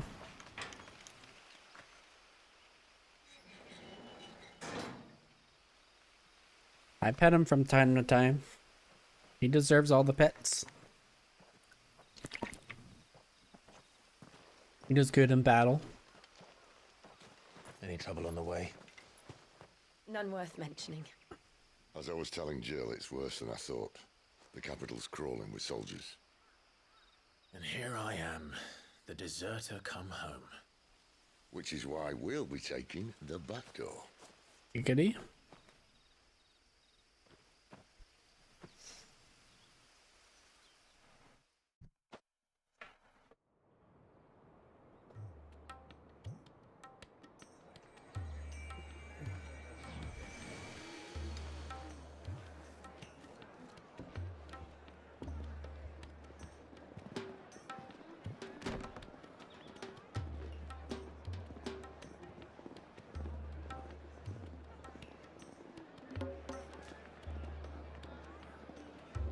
The pleasure houses.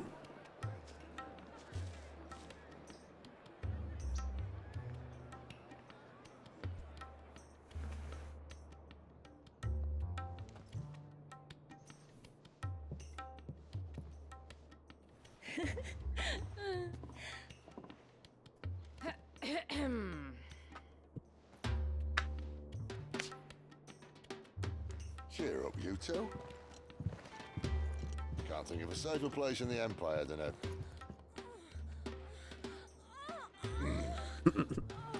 brothel. Really? Doesn't seem very private.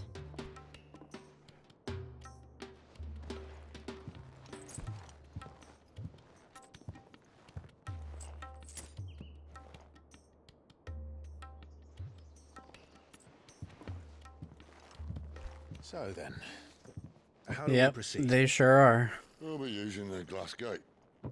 Tonight, just after sunset. Where the shards are loaded for transport.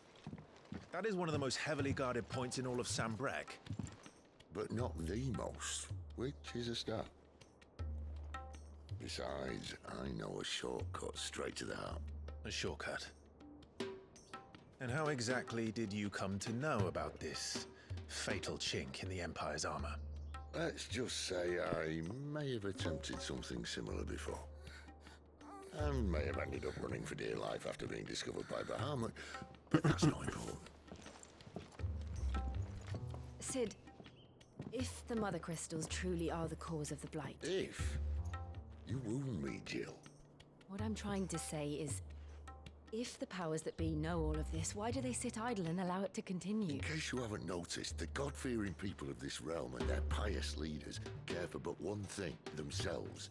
And they'll do whatever it takes to hold on to power. The rest of us are just a means to an end.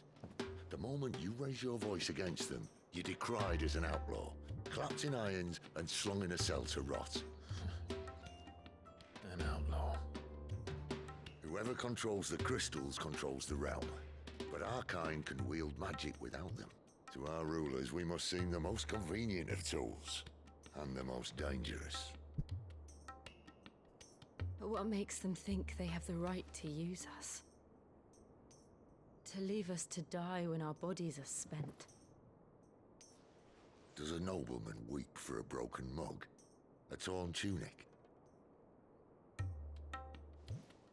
Our fate means nothing to them. No, this isn't a battle you can win with words. Believe me, I've tried. Nothing ever gets through. The world is simply not ready to listen. So to hell with talking. If they won't give us a say, we'll decide our fates another way. You can't blame a man for wanting to bring an end to all this, can you? I can't. But what of all the people you mean to rob of their comforts? Are you happy for them to call you outlaw? Sid the Outlaw. That'll do me.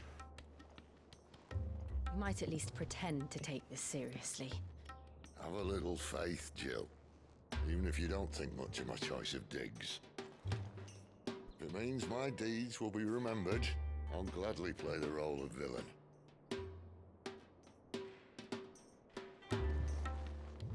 But first, we have a gate to crash. And once we're in, there'll be no turning back. So you best make ready. The world won't save itself.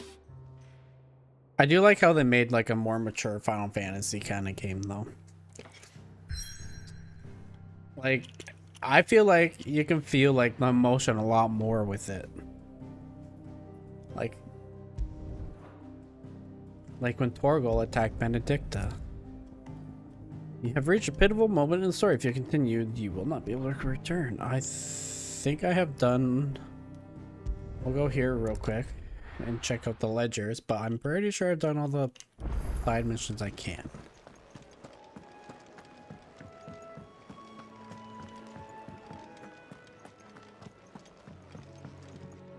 Good to see you. Anything catch your eye? Seen enough? Very well. Have you come for a tale?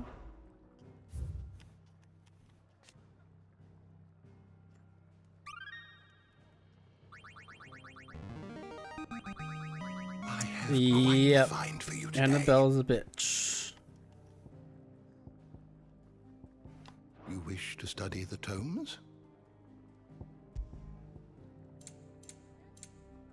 The door to the shelves shall ever be open. Take a seat, Clive.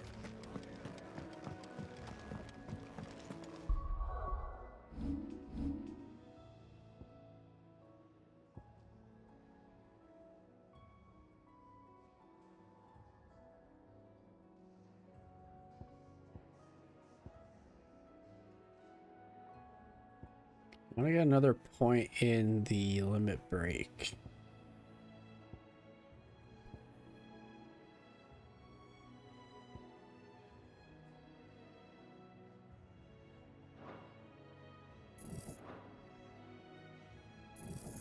But we'll take another point in that.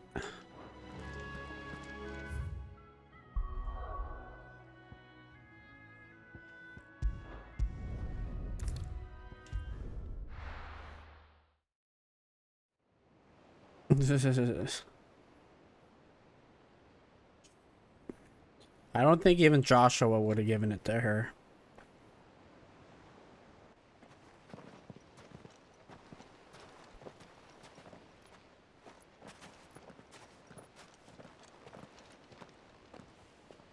There are not nearly enough men here. Then it's fortunate the city guard doesn't take sentry assignment as seriously as you do. This bodes well. Won't be a first. This may not be such a terrible plan after all. And what exactly is that supposed to mean? Only that your last secret shortcut was nowhere near as secret as you claimed. Yeah, but that's half the fun of it. Life's too short for perfect plans. You want a plan that'll keep you on your toes, stop you growing old and complacent. Worked for you, has it? Clive, my boy, even life's smallest challenges offer the opportunity to grow and to change. You must embrace these moments. Allow them to suffuse your heart with a deep sense of fulfillment. Narrowly escaping death at the hands of an enemy is not my idea of fulfillment. Something wrong? Not at all. Just wondering if the two of you had finished. Right. We make for the Mother Crystal's heart as planned. Destroy it and the whole thing should come tumbling down. And if the passage to the inner sanctum is guarded? Then we embrace the moment and use it to grow and change.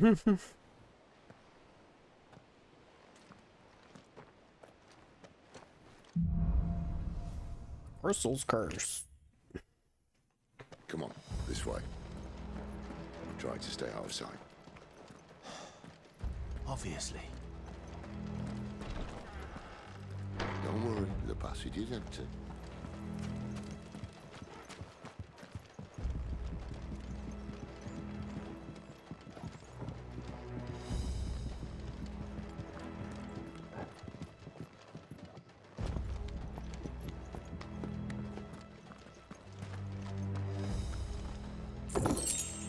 Ooh. Tiny.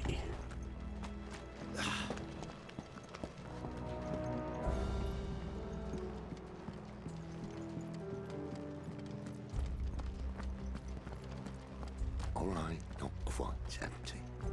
Let's get this over with. One single man for reaching the sanctum, so shut your gob and keep your eyes open.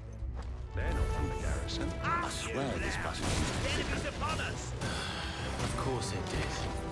perfect plans, Clive. Perfect plans.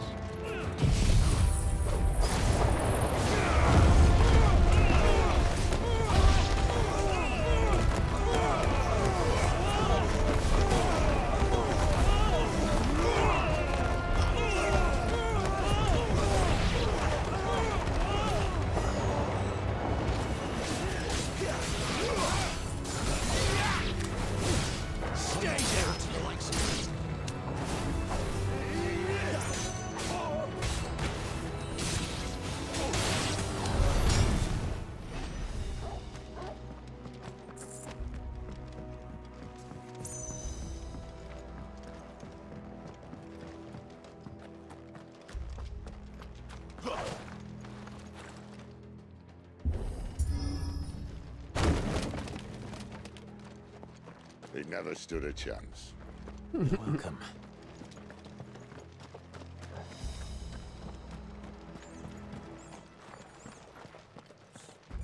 The main tunnel.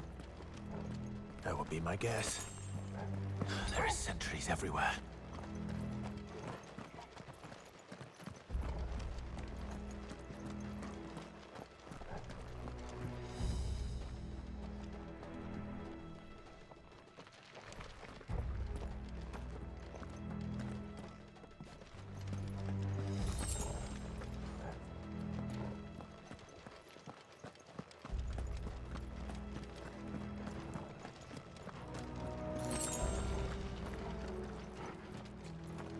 And all good things must come to an end. We might have a bit more company from now on. Just gonna put this out there, best said don't at me. I would agree. Captain, To arms! This might take a while. Summon the cannoneer! At once! Too slow.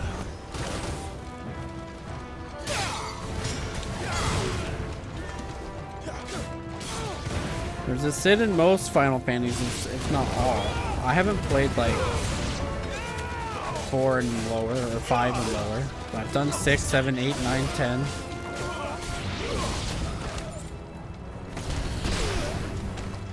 $13, 13-2, Lightning Returns, 15.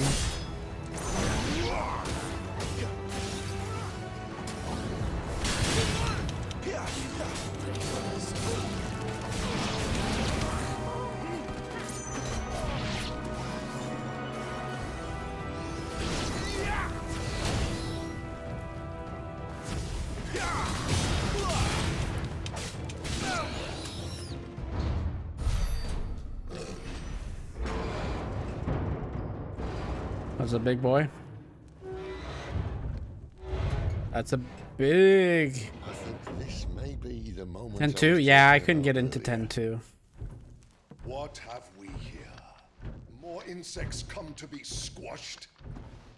You will find my mortar and I only too happy to oblige. Give a talk, eh?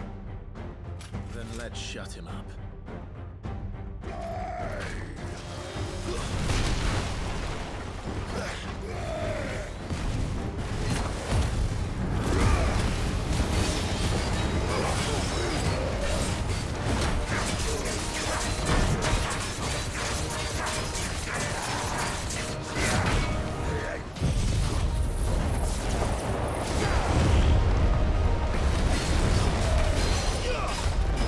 You feel that?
humanity.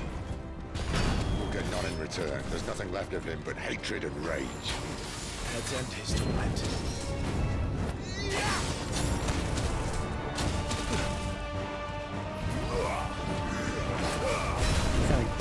Fucking get Glad you're here.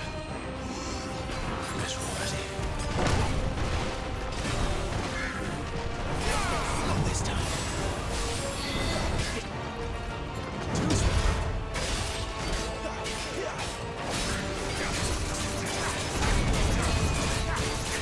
My wounds, boy. Get the wounds on, boy.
Yeah, but it's like not good.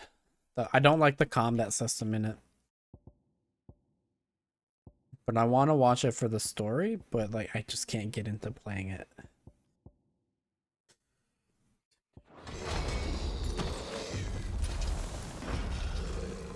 I'll never get used to that.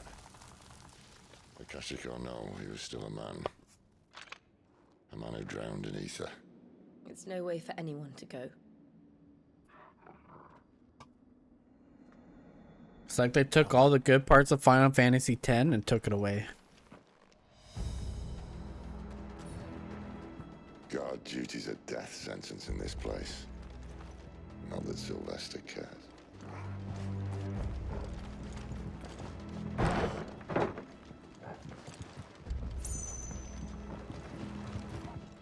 Going down. Breathe deep of the blessing, my friends. Who said being a dominant doesn't have its benefits? Sid, this is an ether flood. There shouldn't be one here, should there? The workers couldn't survive this. Well, it wasn't here last time, I can tell you that. Which means we need to be quick. The ether won't hurt us, but I'd rather not find out what it's done to everyone else.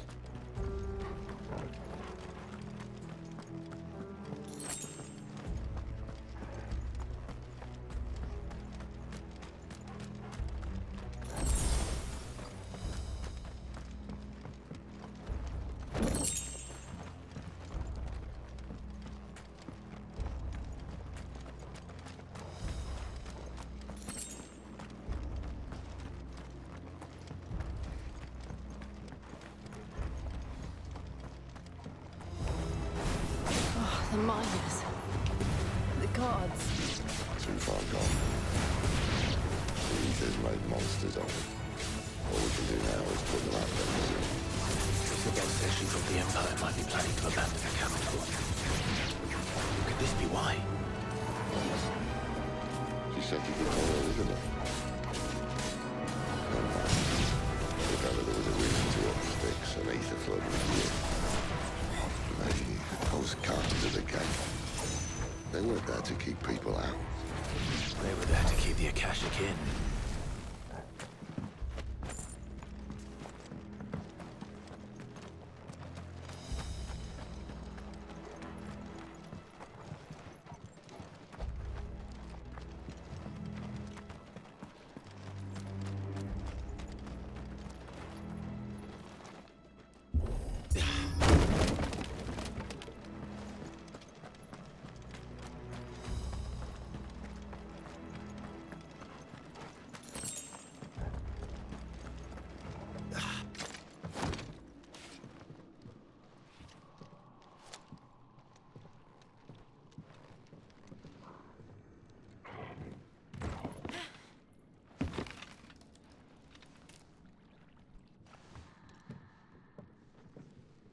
Doesn't look that far. Right.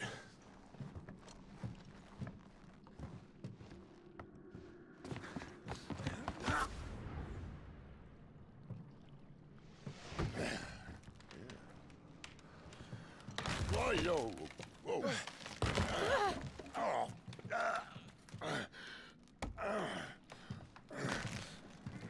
Some help. Hold on.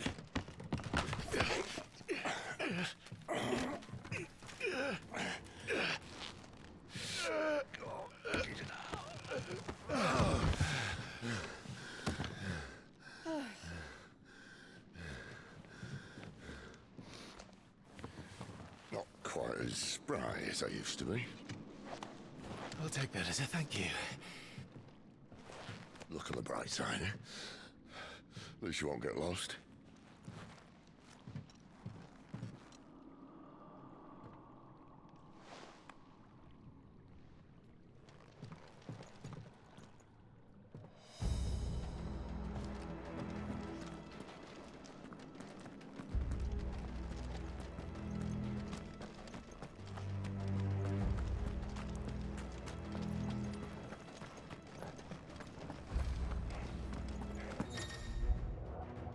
War cry. Some opponents will let out a war cry to invigorate themselves, enhancing their performance in battle. Look out for the icon. Try to defeat them before they can deal too much damage. Before I call the rest.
I think I got everything over here. Nope.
I see they replaced that wooden door with something a little more sturdy.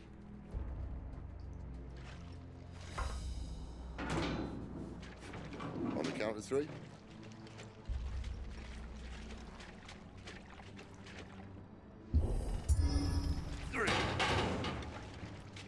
What happened to 2?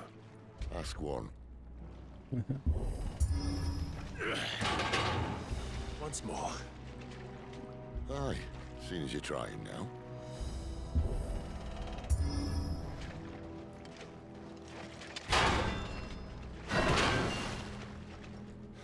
As if that was going to keep us out.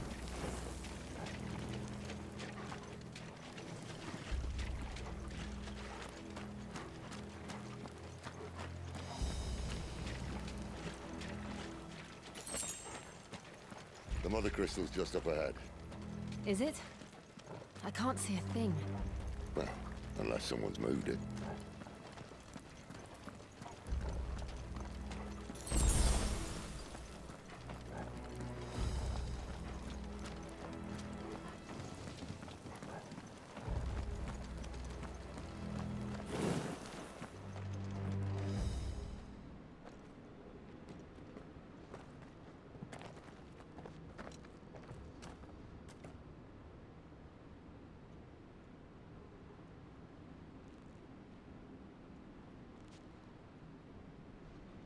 There's no one about. Probably not a good thing.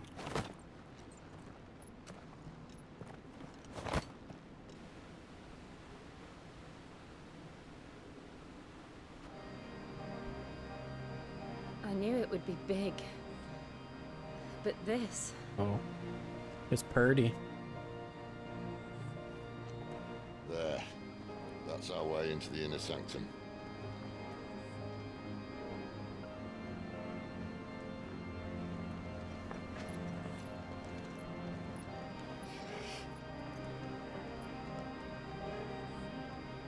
You'd think they'd have patched that up by now. A sorry state the Empire's in. Wait. You don't mean... Aye. My little game of hide-and-seek with Bahamut ended here. At tragic cost to this remarkable architecture. Don't blame me, he started it. But how did you make it out alive? I walked. You should try it.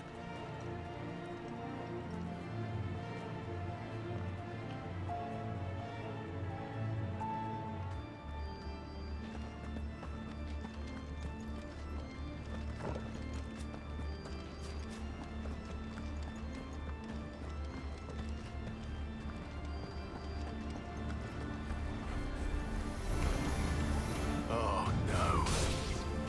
Them again. Is there something you two want to tell me? Maybe later.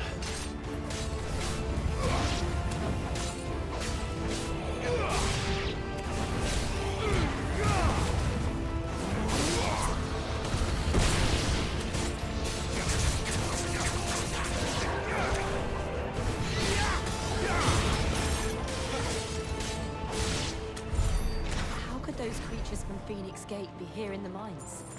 Are the two places connected somehow?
When I was in the Imperial Army, soldiers assigned to the Glass Gate would tell stories about something they called the Guardian. Can't say I saw anything like that when I was last here. Then again, I can't say I made it this far.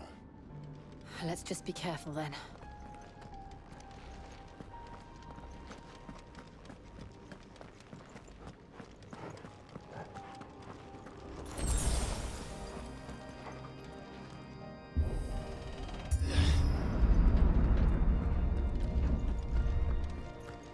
Something's big's gonna be here.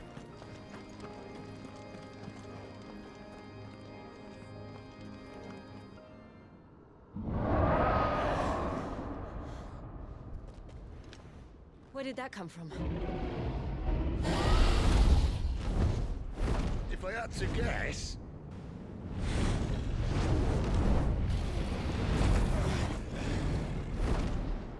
Poor beast.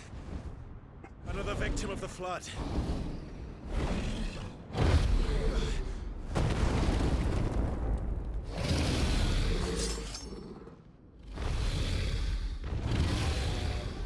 Well, if it's a fight he wants... Ready, Clive? Always.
Where's he off to now? Clive, look out!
Close a couple of times, so dying.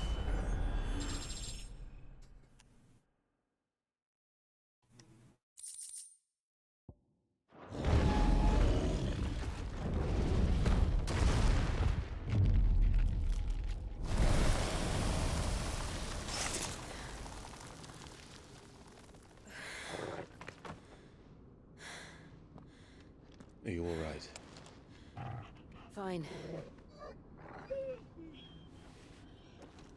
The inner sanctum lies just beyond. Chances are the palace guard knows we're here. We should move. Not that any sane commander would send his men into a place awash with this much ether.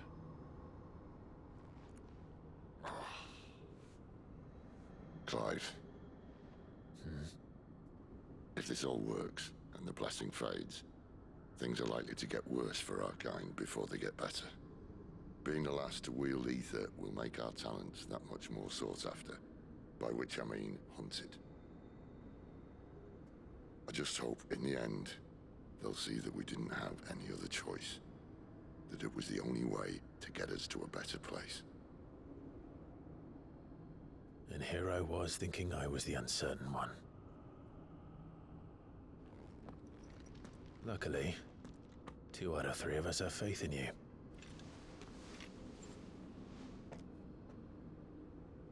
Then it all starts here. Time to earn that menacing title. Sid the Vicious, was it?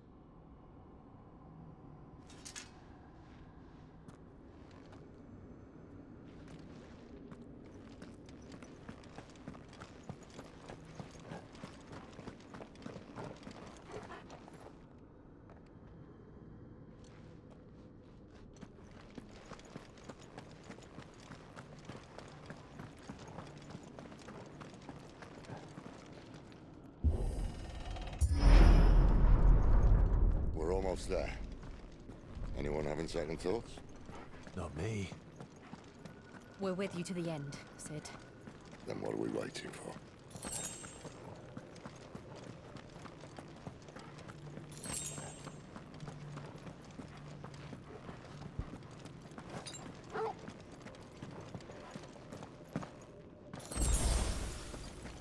Dicks!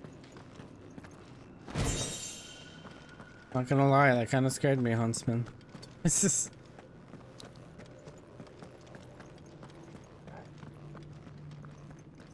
The Mother Crystal.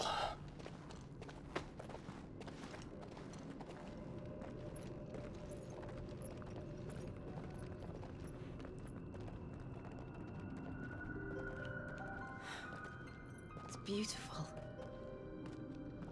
The heart of Sambrek.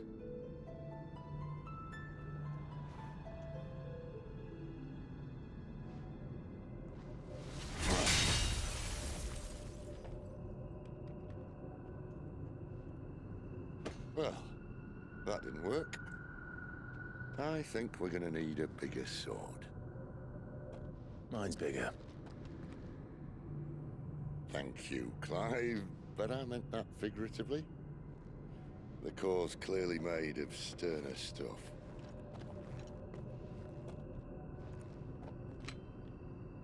Taya's going to have a fit when she hears about this. Stand back. It's about to get cramped in here. Oh god, he's gonna go Rama.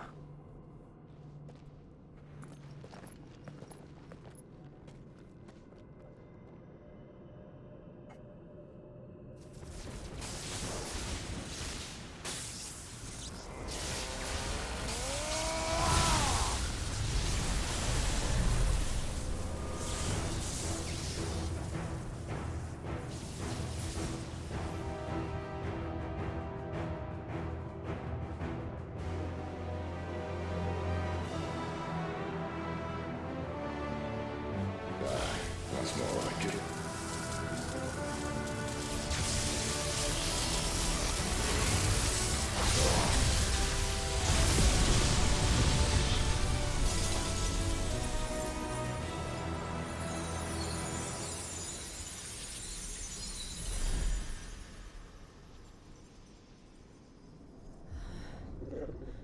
Clive, look.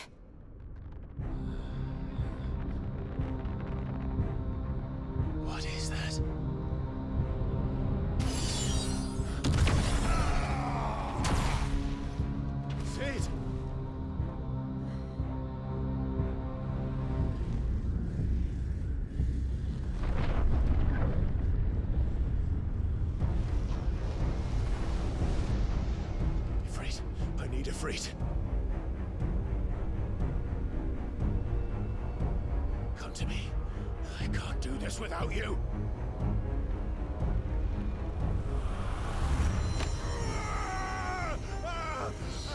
Kingdom Hearts boss, right? Meet those. Show us your strength. Where are you?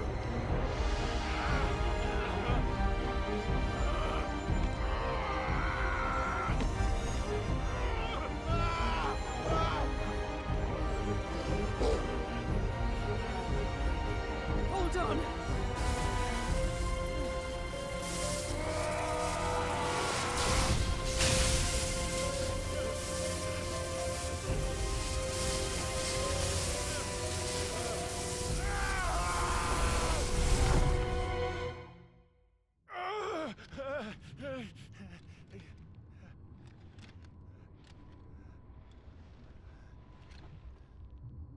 We're back where time is frozen.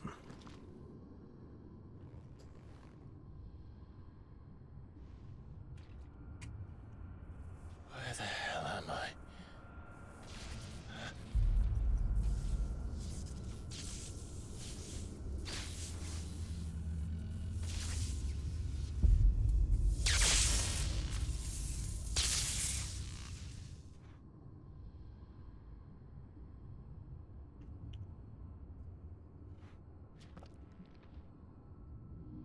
I've been here before.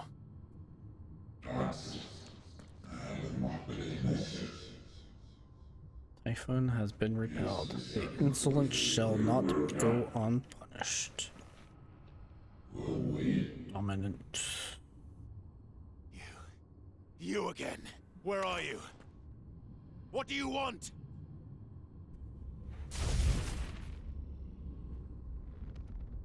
Fuck. It's still alive.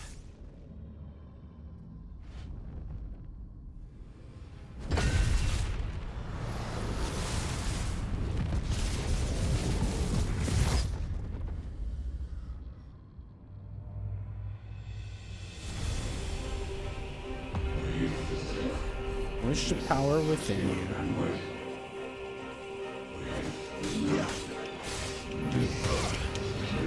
Embrace your fate. Get out of my head! I don't answer to you. I'm leaving. One way or another.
What else can he do?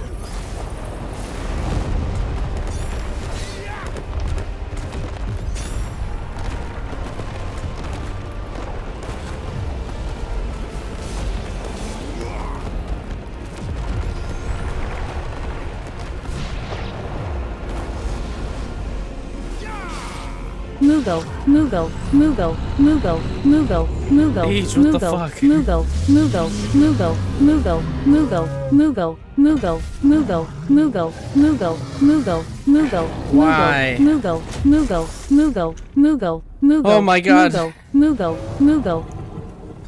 Hi, Deej.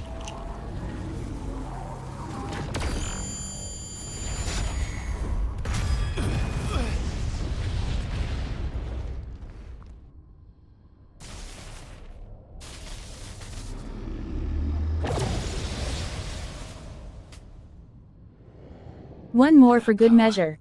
Moogle. Here we go. Let's go, Ifrit.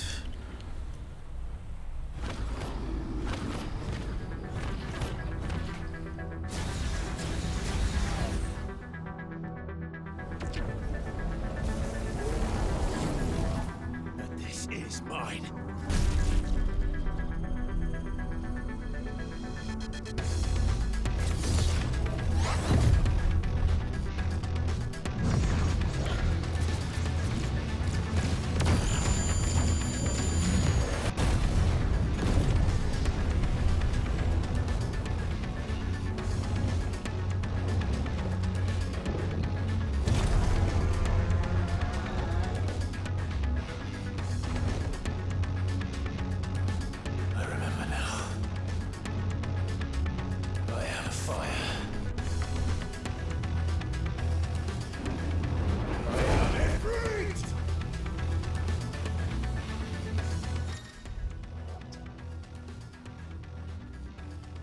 Controlling Ifrit is as follows. Ability mastery is shared with Clive. That's why to execute a fireball burst. The icon version applies magic burst to perform devastating melee finishes. Backdraft. To sprint over an extended distance, hold right to lengthen sprint. Okay.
Something like wildfire.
It's done. Beginning. There's so much more that we would see.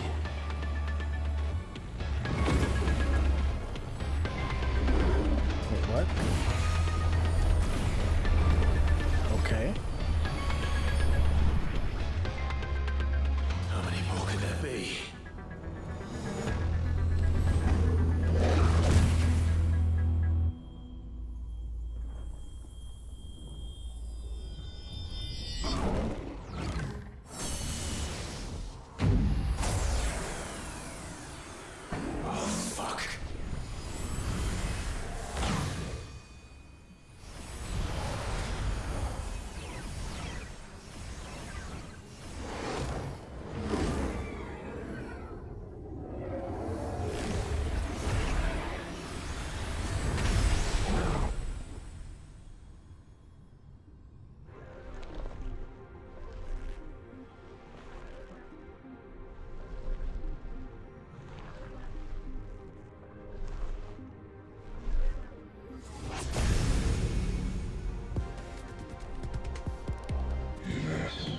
show us your true strength.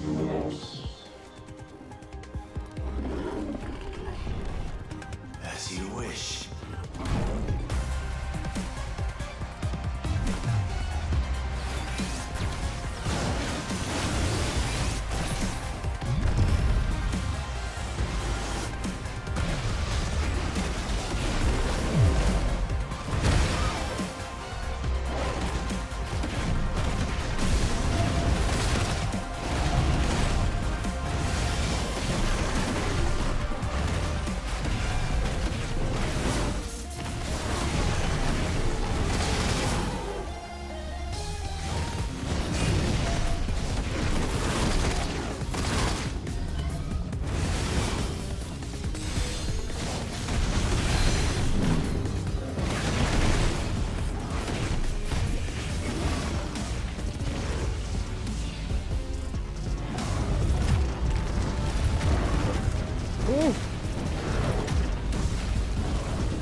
Whatever.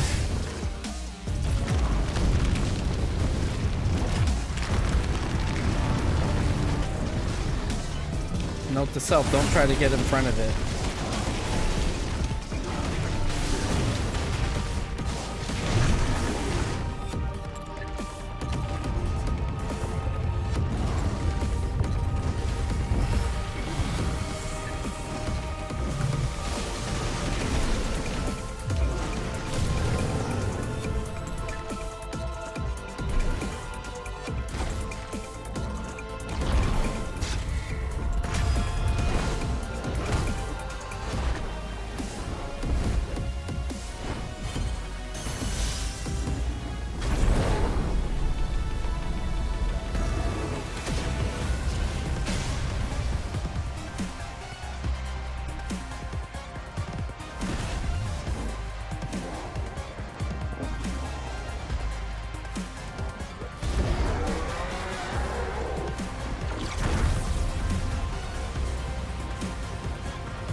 Oh shit, I pressed the wrong button.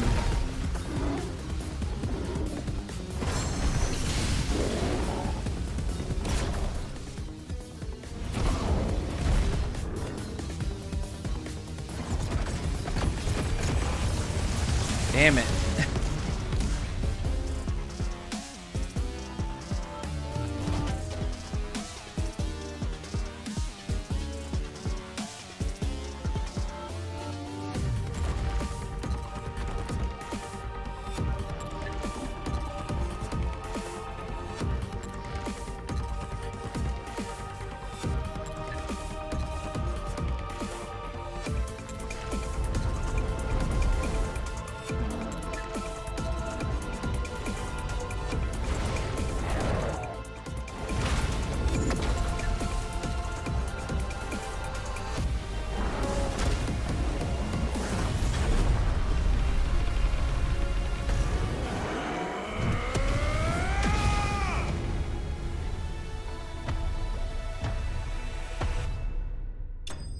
Would have been bad.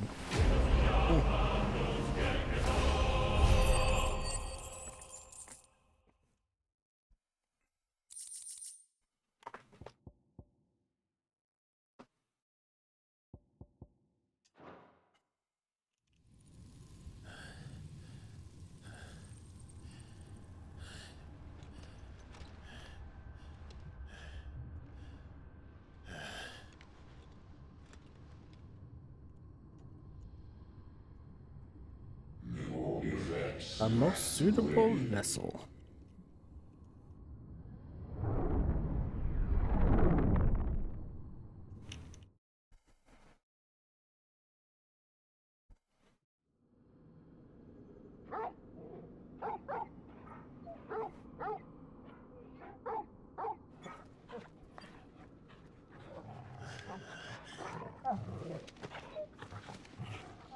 Clive.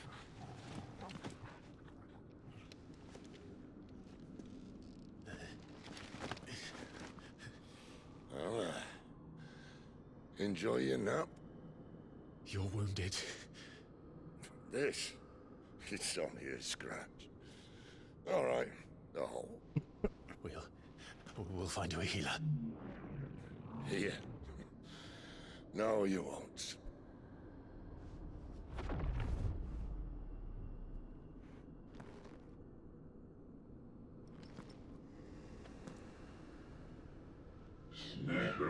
And we shall become one.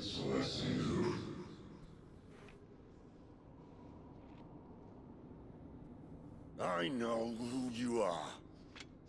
And if you think I'm gonna let you have him...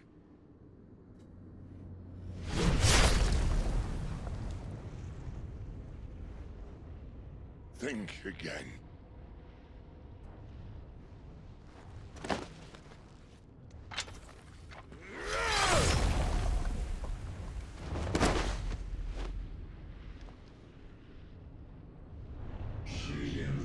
Why do you deny your fate, your purpose?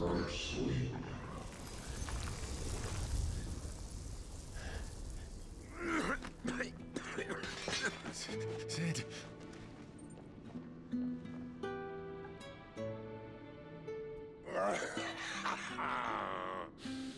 One left.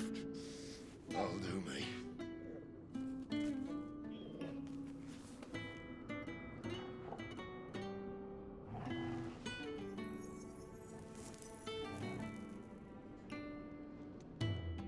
Try not to talk.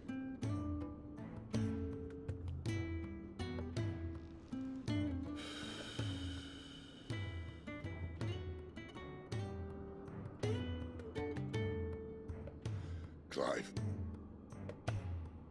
For so long, I thought I had all the answers. But then I met you. And I learned it wasn't a good death we should be fighting for, but a better life. It's all very well, a man reclaiming his fate. But if he can't choose how he meets it, what's the point?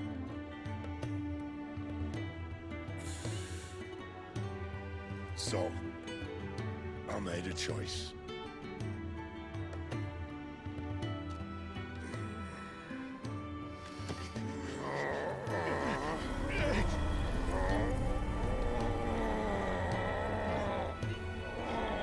Don't do this.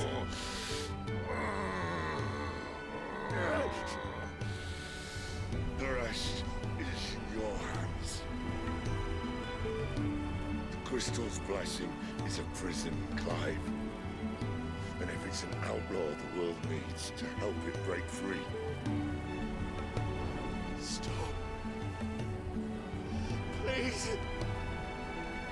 I can think of none better than you.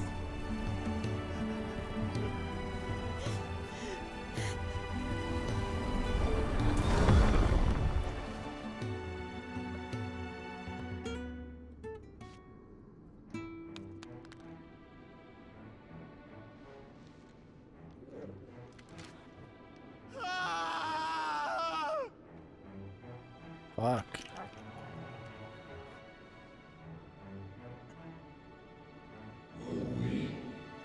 Yes, this is how you will waste your will. Perhaps it is time you learned.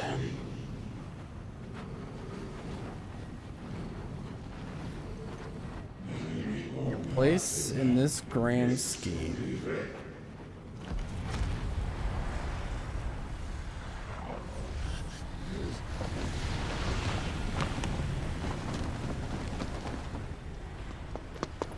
In ashen grip, let ember glow, to kindle flames anew.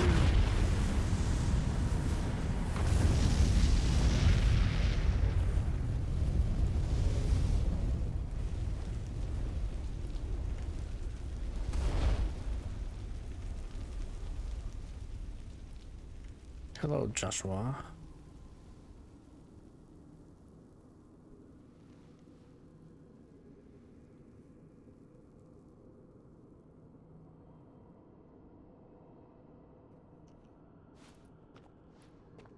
Yeah, rip Sid.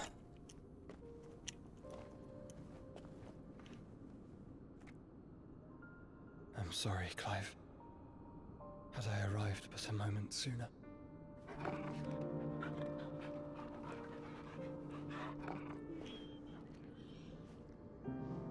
Do you remember me, boy?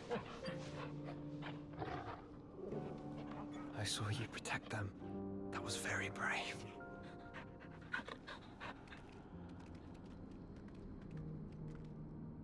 I know you're there, Ultima.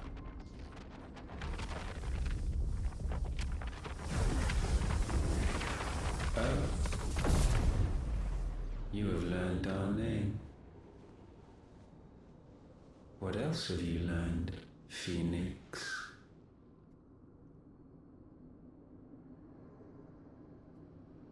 My travels have revealed much about you and your ambitions. I know that it was you who tore me from my brother. And I know that it is his power that you seek. But know this. If you want him, you'll have to go through me. Very well.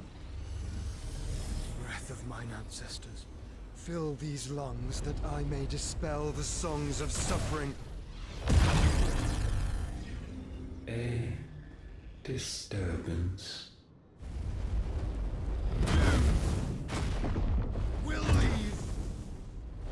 My brother alone.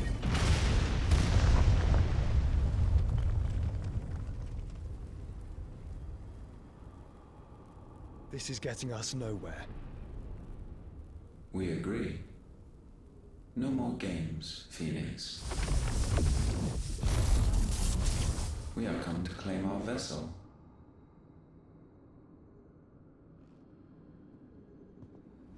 And I said no.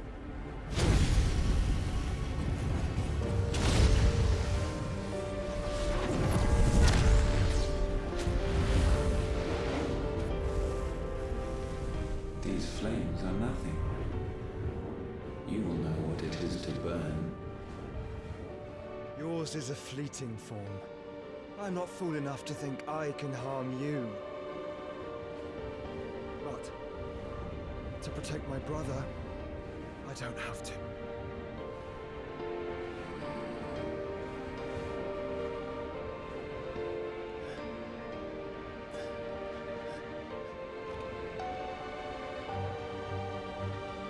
Yeah, he ripped in pieces. Well, he didn't rip in pieces, but he died.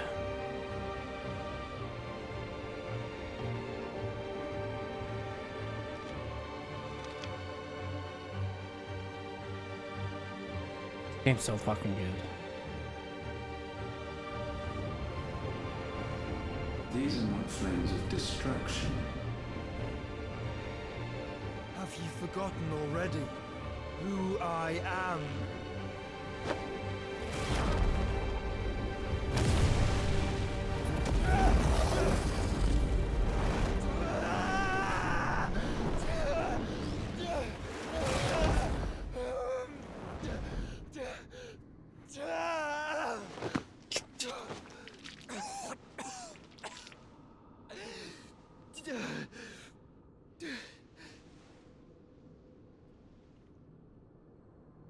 Just try and get to my brother now. Do you absorb him? Fiend.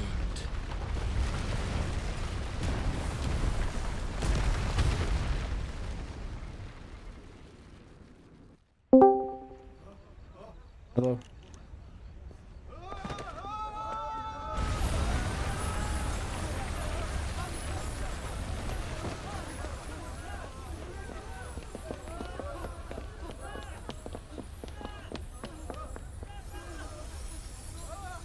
Yeah, I can hear now. Goodbye, Mother Crystal.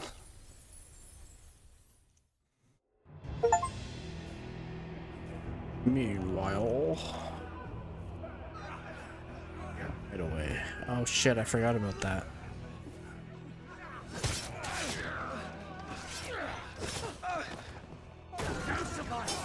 You hurt me!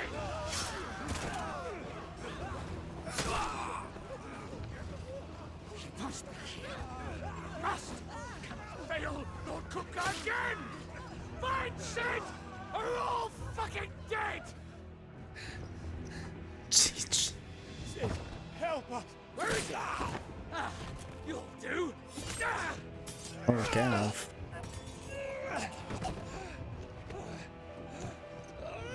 Bastard!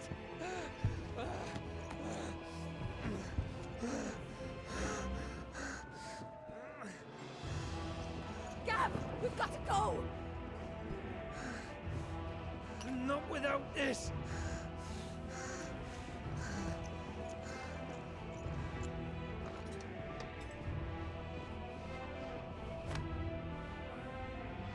Sid is not among the dead. Shall I send a Stolas?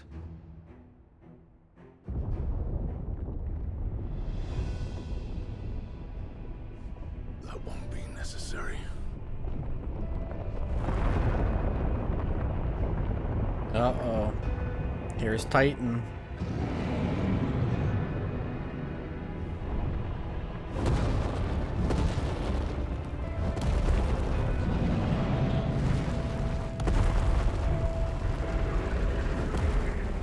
Fuck me! Where the hell are you, Sid? Where the hell are you? Well, Gav, I got some bad news for you, buddy. See, Sid's no longer here, man.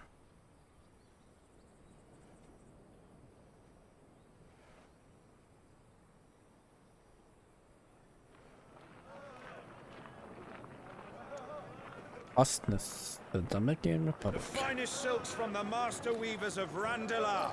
Come, come, feel its softness. Chocobo Make a nice steaks, gift for your chocobo wife. sausage, all from greens-fed farm birds. None of the old courses you'll find elsewhere. Here, take a bite. I've got peppers and peas, beans and beets. If it goes in a pot, I've got the lot. Curatives, restoratives, Look what you like, sir. It's all fresh. Picked this very morning. restoratives, unguents, ointments, poultices, harmatives, curatives, restoratives, unguents, ointments, poultices. Might I interest you in a potion, milady? Perhaps a soothing salve to ease the aches of the road?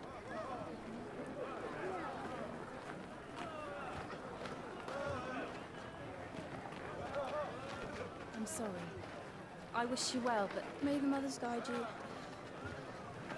Calmatives, curatives, restoratives, unguents, ointments, poultices. Oh, did he get rid of his brand?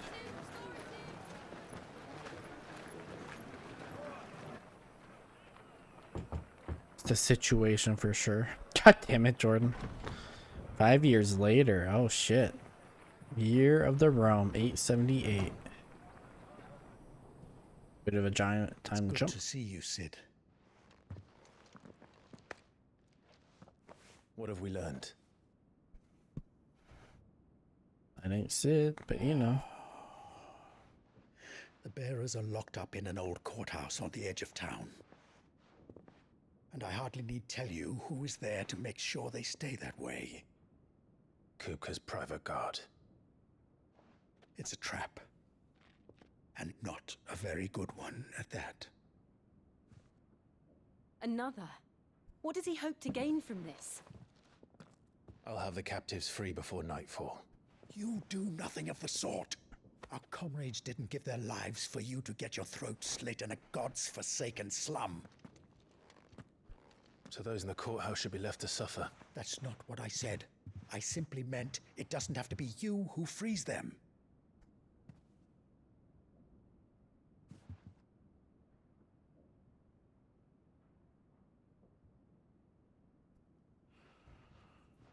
Damn it all. You're as stubborn as the old Cid was.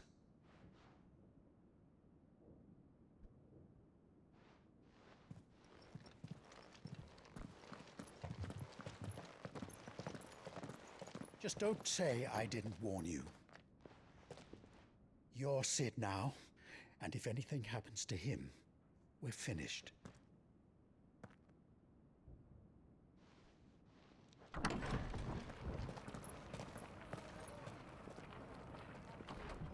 City was built on rockets. New and improved Cid version 2.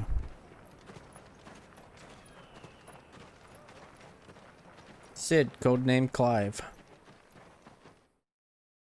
Wait, is Cid's mom a bitch too? Please, Well, we don't now know she anything. is, yeah. You have to believe us. We'd help you if we could. But you're helping us already. We're all Cid now. Forgive him, my lord. He did not mean to offend. Quiet, you! No sign of Hugo. I'll wager he thinks as highly of his minions' traps as we do. Then this should be easy. Don't hurt us. I beg of you. Quiet means quiet, branded scum.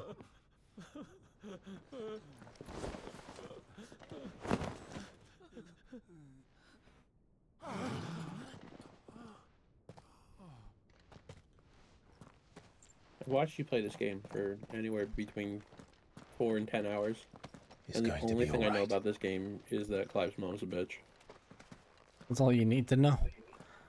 I feel like I got the whole I'm here to story. even the odds. Any objections? It's him, the outlaw. Sid's here.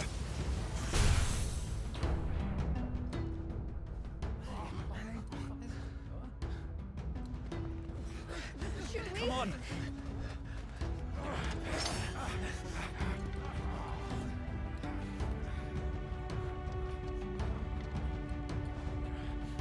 Go.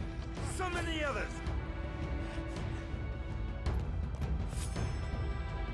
Mom isn't a bitch, she's a cunt. I mean, it's true. The power of thunder. Clive has claimed a portion of the icon Rama's essence. Attuning with Rama not only changes the elemental aspect of Clive's magic, but will allow him to access several new icon abilities, such as Thunderstorm, which rains 11 bolts down on nearby enemies, knocking them back. Rama's feet. Rama's icon feat, Blind Justice, can be used to lock onto, launch a barrage of ball lightning. Launch a barrage of ball lightning at up to 6 targets. Lightning will temporarily remain affixed to the targets and can be ignited to deal additional damage by pressing right bumper. Lightning ignition can be initiated at any time regardless of recovery status. Oh. Sid dies here.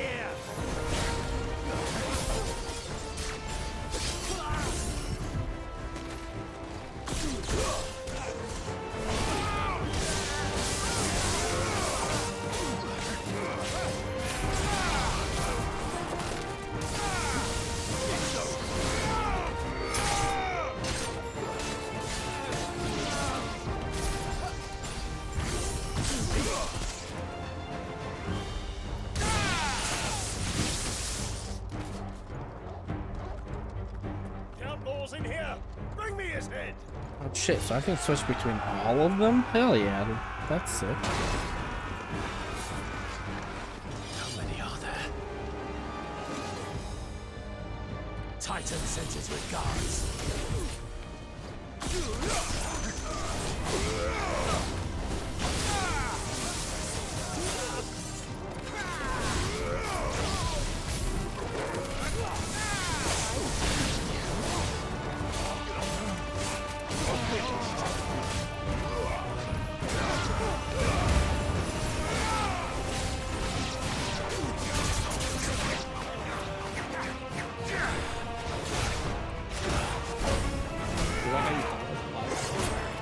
Clive is the main character, yeah.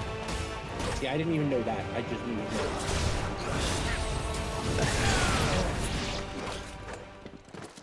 And also, I know who Sid is because I love Sid.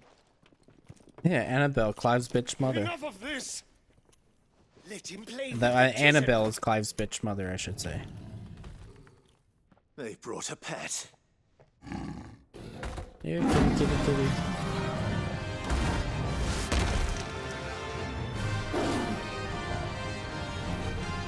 You'll pay for what you've done, Sid. Those things are fast. All right, You'll have to be faster.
War Panther got fucked up.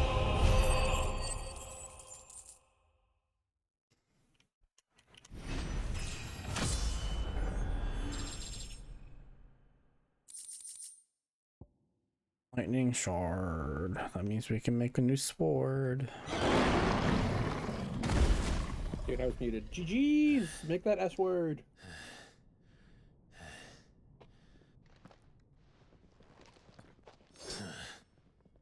To hell with this.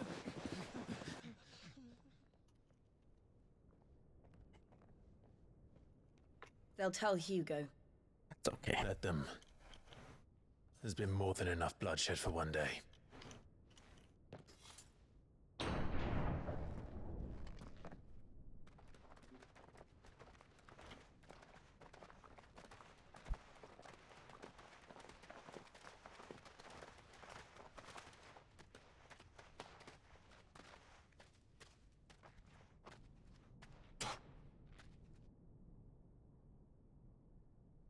Murderer.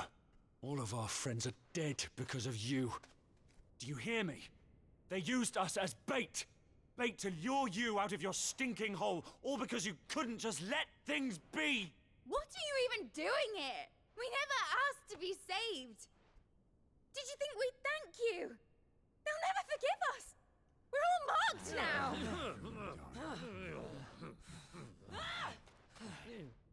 For 5 years we fought to secure a better life for our kind. To see that we are treated as equals. Do you not want that? What we want is to be left alone. Every time you show your faces, it is we who suffer. It's all right. I'm sorry.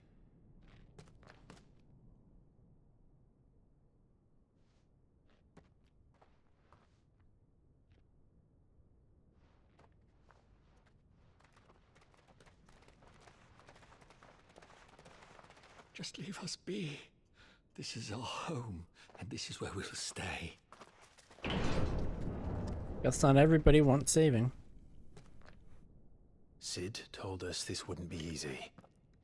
They'll come round. If you say so. We should go.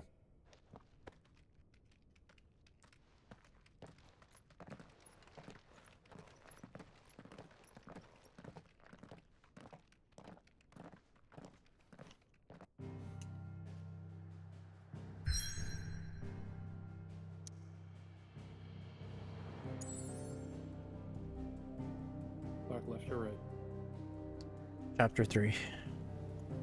Okay, 3 would be right. Thank you. You doing? Oh, there's 3 items in front of me, so 1, 2, 3.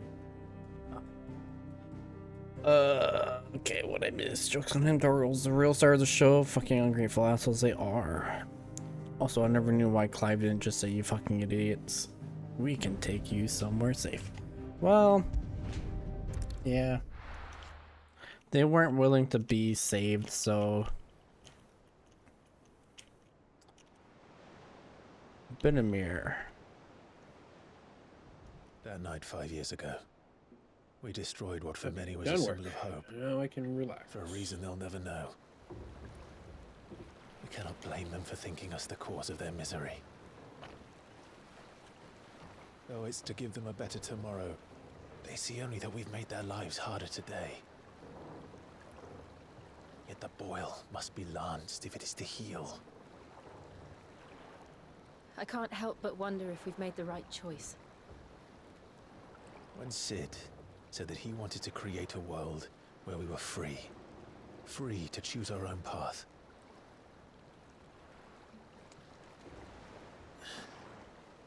I honestly don't think it mattered to him if that choice was right or wrong. Only that it was our own. I miss him. A world where we can live and die as equals. That's what he wanted. What we want. And that's why I bear his name. It's why we've all chosen to bear his legacy. And I'm not going to let anything stand in our way. Rides over, lovebirds. Home, sweet home. Ooh.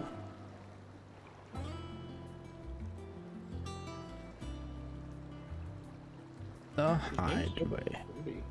It is. Super pretty. We're gonna have a lot of lore to catch up on. Ooh, yay, reading time. Home sweet home. Otto was asking after you. Let's go and see him. Never a dull moment. Last I saw, he was in the mess, as always. Welcome back, Sid. Finish with that log so we can call it a morning. Otto will want to know what happened in Cosness. I expect he'll be in the mess. Let me bet Mr. Torval. I seen schoolboys swing harder.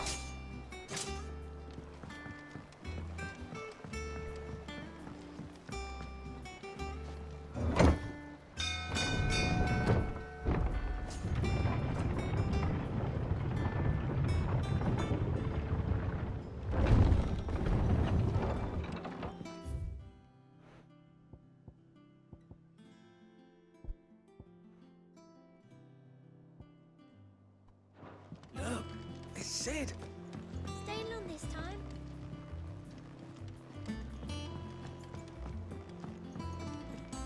As hither yon dance autumn winds atop the rotten pier.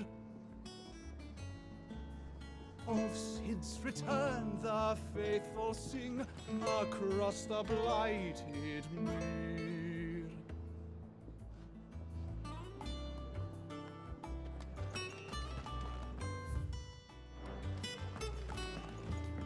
Have we any more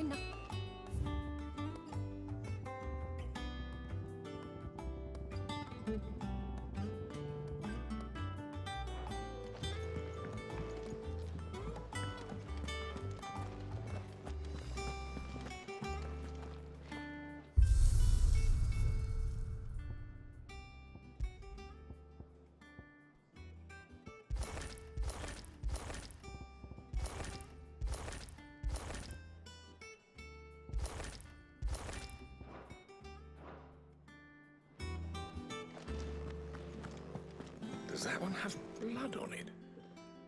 And what can I do for you?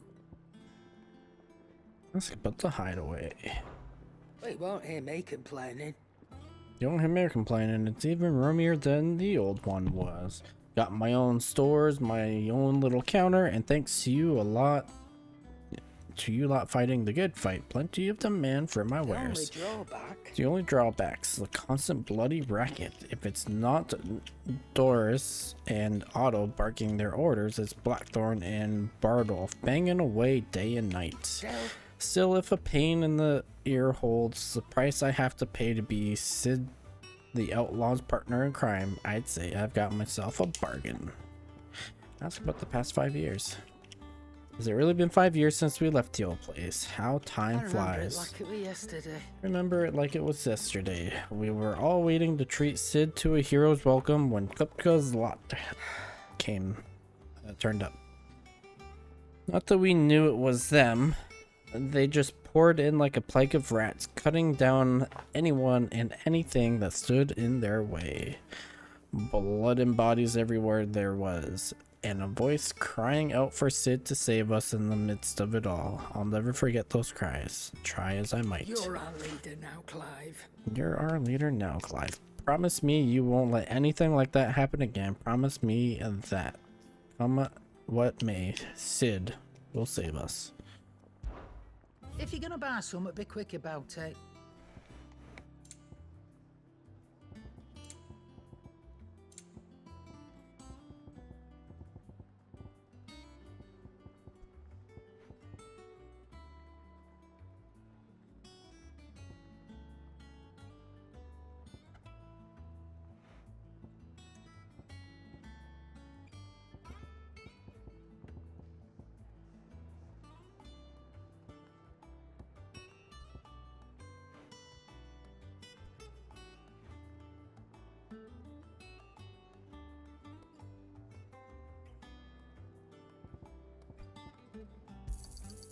You're rubbing me blind, you know.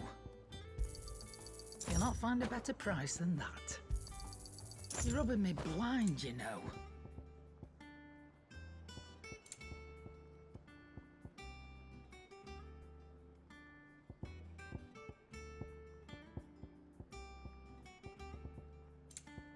Come again. Or don't. Or don't just stand there gawping.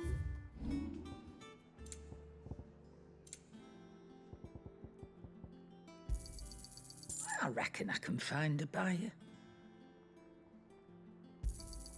You got out else? Finished, are you? I don't know. Perhaps I should just have Blackthorn make me a new one. Clive, you're back. You didn't happen to run out of potions while you're away, did you? We've a fine selection of tonics and tinctures. Oh, perhaps you'd be interested in some new accoutrement. Gear.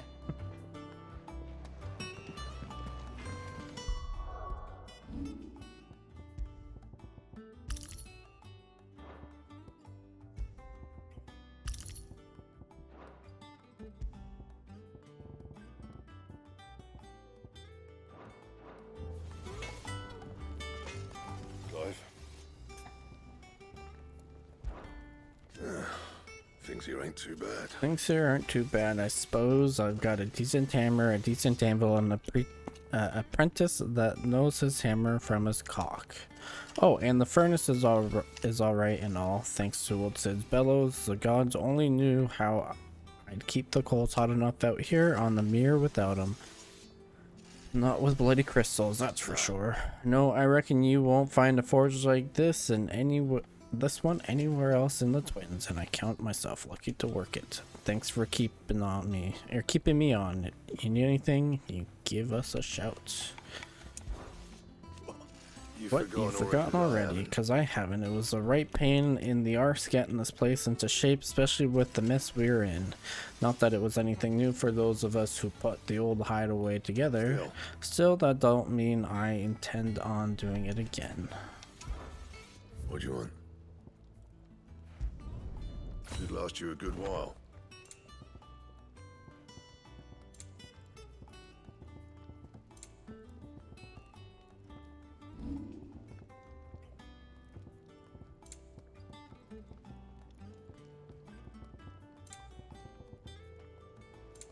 Anything else? What's this?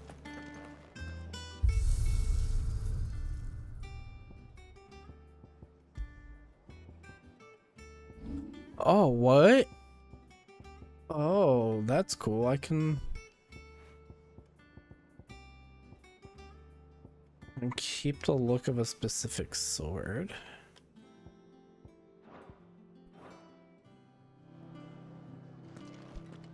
That's pretty cool. But I'll keep whatever sword I have equipped. Once the hall's swept, it's over to the tavern.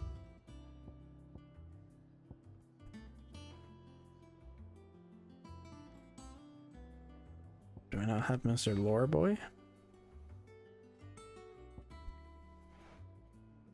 Maybe he's by the mess. Crown for me. Still smitten with the serving girl, are you?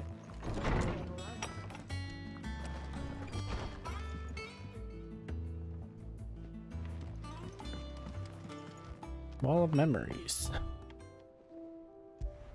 The oath created the day Clyde pledged his allegiance to Sid. This crystal shard transfixed with twin daggers is a powerful reminder of a promise made, a friendship forged, and a legacy inherited.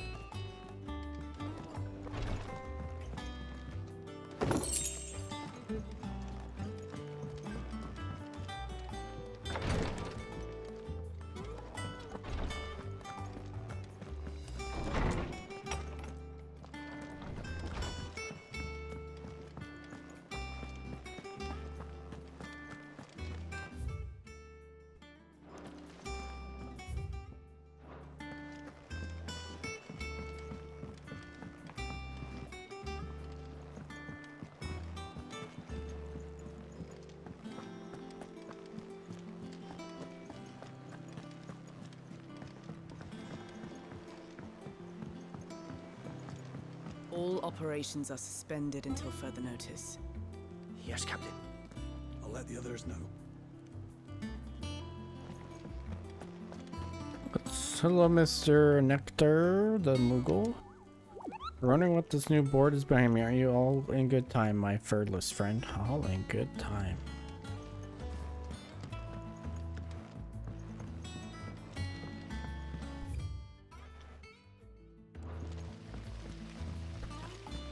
No one works longer or harder than our Otto. You can scour the whole of Storm and Ash, and you won't find a better man. Escape from the slave markets? How'd you manage that? I had some help, but it was mostly luck. The others weren't so lucky.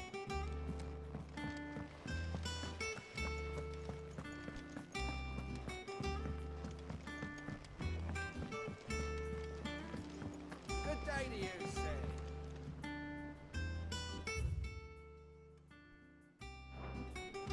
Shirley says I can't go. Ah, Sid. We were just about to start our next lesson. You're welcome to join us, but be warned. I tolerate absolutely no tomfoolery.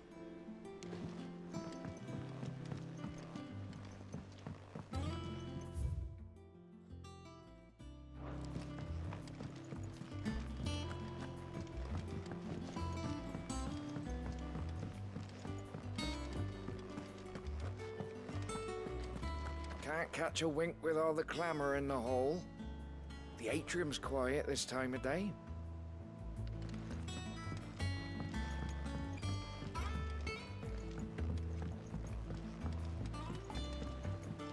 Sid, what's the special occasion? I'm gonna steal your stuff. That's the special occasion. The lawsman says I can borrow as many books as I can carry. This was all I could carry. Go on. Eat up. What's the matter, Sid? You look as pale as the day your predecessor slung you in the cell next to mine. Not about to have another fit, are you? Of course you aren't. You're a changed man now. We both are.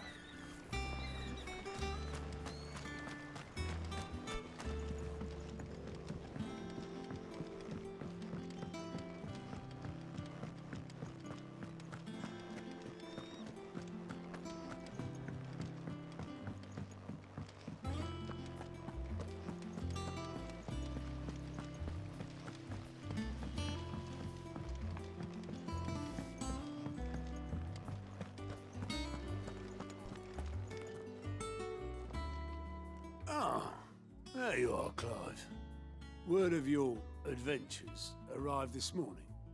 Victor sends his thanks. I doubt Kupka will miss the fools he sent to catch me. Not a single one of the bearers we saved showed any interest in coming with us. No one seems keen to join hands with an outlaw. Any news while we were away? None worth mentioning. Gav's still off keeping an eye on the Republican army. Should be back any day now. Understood. If anyone needs me, I'll be in the map room.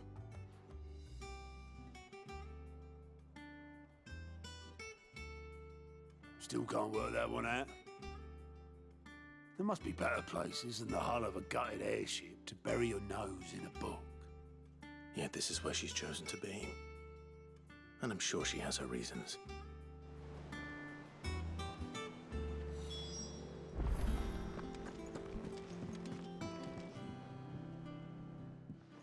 I trust I'm not intruding. Back from your mission? I'm beginning to think your habit of surviving cannot be attributed to luck alone. One might say the same of you, Vivian Ninetails. She's a I'll have Pokemon. you know that only 4 attempts have been made on Vivian my life, Ninetails. and none was Oh, especially Pikachu! memorable. So, to what do I owe the honor?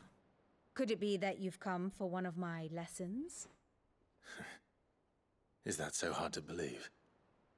Very well then. Shall we start with the state of the realm? To absolutely no one's surprise, she finds herself at the mercy of armies and outlaws.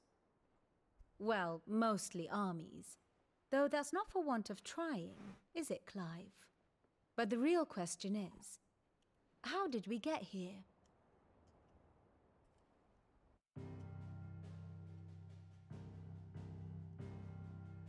Long though Sambrek's dominion over northeastern Storm has endured, recent days have seen the Blight wrest ever more land from her grasp. For which reason she has continued to wage war on her rival across the strait, hoping to claim less blackened pastures. But Odin would sooner pawn his sword than Waloed relinquish Ash. And the Empire pays dearly for every blade of grass bent beneath Sambrequois boots. Little wonder then that Sylvester set his sights on the crystalline dominion, an altogether easier target, possessed of no less ether. It was 5 years ago, while you were busying yourself with the destruction of Drake's head, that the Empire made its move, subjugating its theretofore neutral neighbor. A nation which could legitimately claim to be the center of the world. Certainly, there is no better place to stage an army. From there, the Holy Empire's reach spans the Twins. The non-aggression treaty was the only thing keeping them in check. But if they truly broke the pact without provocation, it is only a matter of time before others reply in kind. The Holy Empire, the Dhalmekian Republic, the Kingdom of Waloed, and of course, our friends in Yaran. Who will be left standing, I wonder, when the last drop of blood is spilled?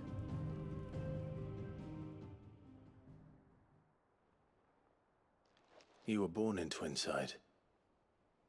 Do you not fear for your home?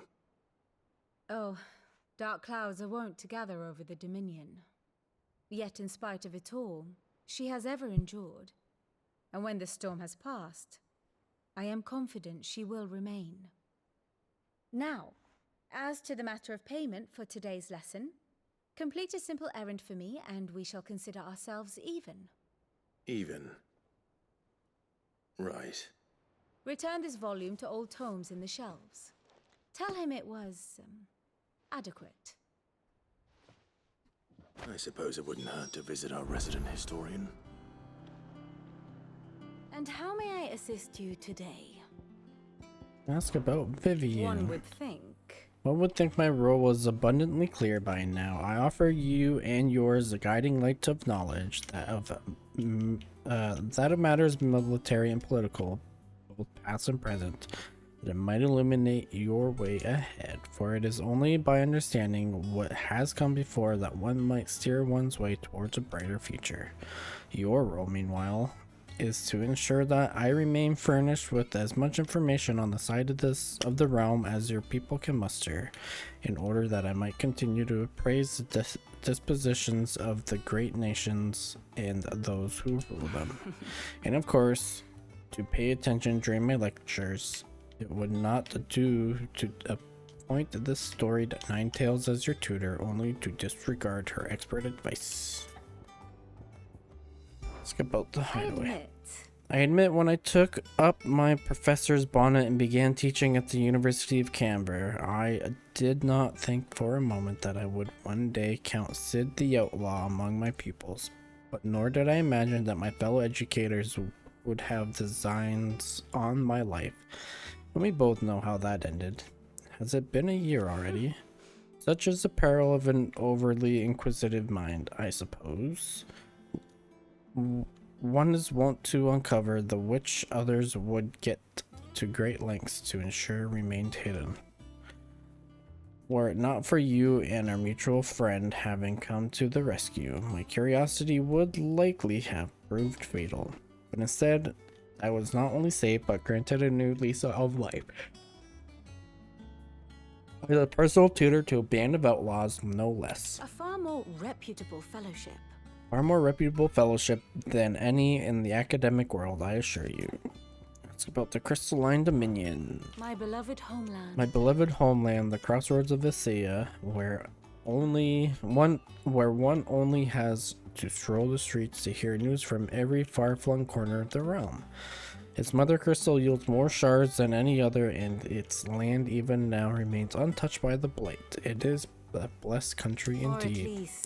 Or at least it was until Sambrek elected to invade and establish a new holy capital upon twin sides heretofore neutral shores. Pains me to see the land I love so changed, and even more to know that I did not predict it. I knew that Emperor Sylvester had designs on the Dominion, but to abandon Oriflame, the seat of the Holy Empire since its inception, seems too audacious to move even for him. Allow me to educate you. The sight of the realm. While speaking with Vivian in the hideaway map room, Clive can view the state of realm and learn more about the current goings on in Visaya. Revisit any of Ninetale's past lessons, or take a deeper look at the relationships of the individuals in Clive's orbit. Oh my lord, what? The Grand Cast. Allow me to explain. Again. Here's the latest information I have. The Grand Cast. Here you can view a detailed visualization of character relationships in Final Fantasy XVI. The updates as you progress through the main scenario. Use left bumper, right bumper to cycle through pivotal milestones and Clive's adventures. Inner Voice. All new feature is now accessible by pressing options while viewing the Grand Cast and Vivian. Inner Voice affords you a window into Clive's heart and the hearts of those he has encountered on his journey. After opening this feature, select a character with to hear their innermost thoughts on the other members of the cast.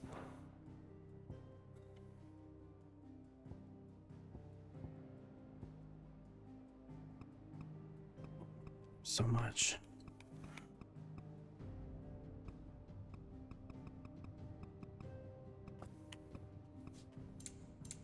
Rosaria marches with the blight pressing at Rosaria's borders and forcing even more citizens of the duchy from their homes. Archduke Elwyn rallies the nations to take up arms against the Iron Kingdom and wrest Drake's breath from their grasp. Yet tradition dictates that they must first march north to Phoenix Gate to perform the rite of rituals.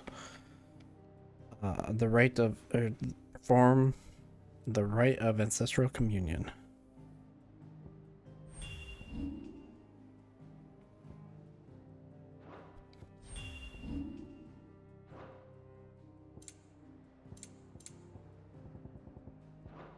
So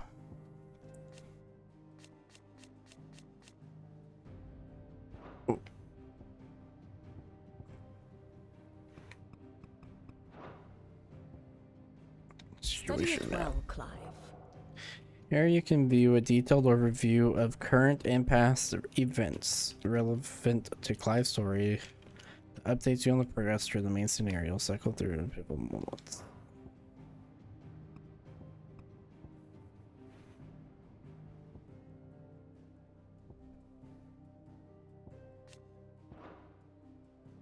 Okay, this is just another way of like looking at all the lore stuff, I guess. Thus ends today's lesson. Yes.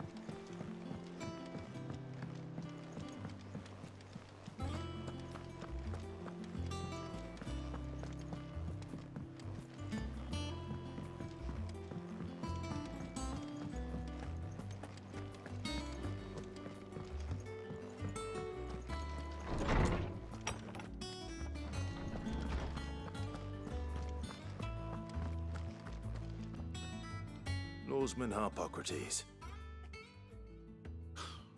Now that is a name I have not heard for a long time. So long, in fact, I had half forgotten it was mine.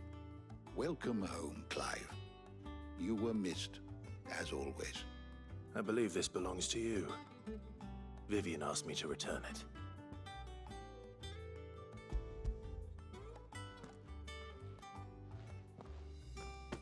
Already?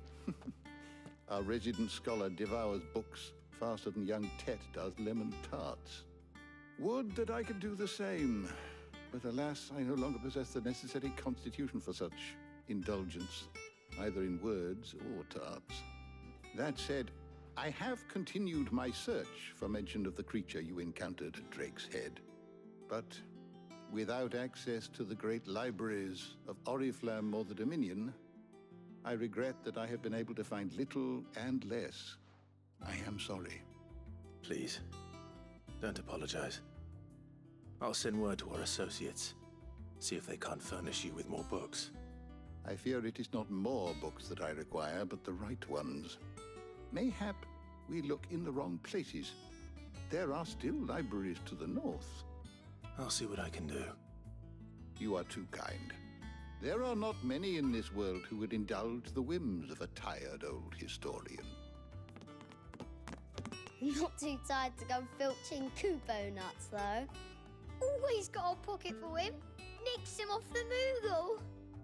Hush now. We all know there's no such thing as Moogles. But there is. I've seen the Moogle.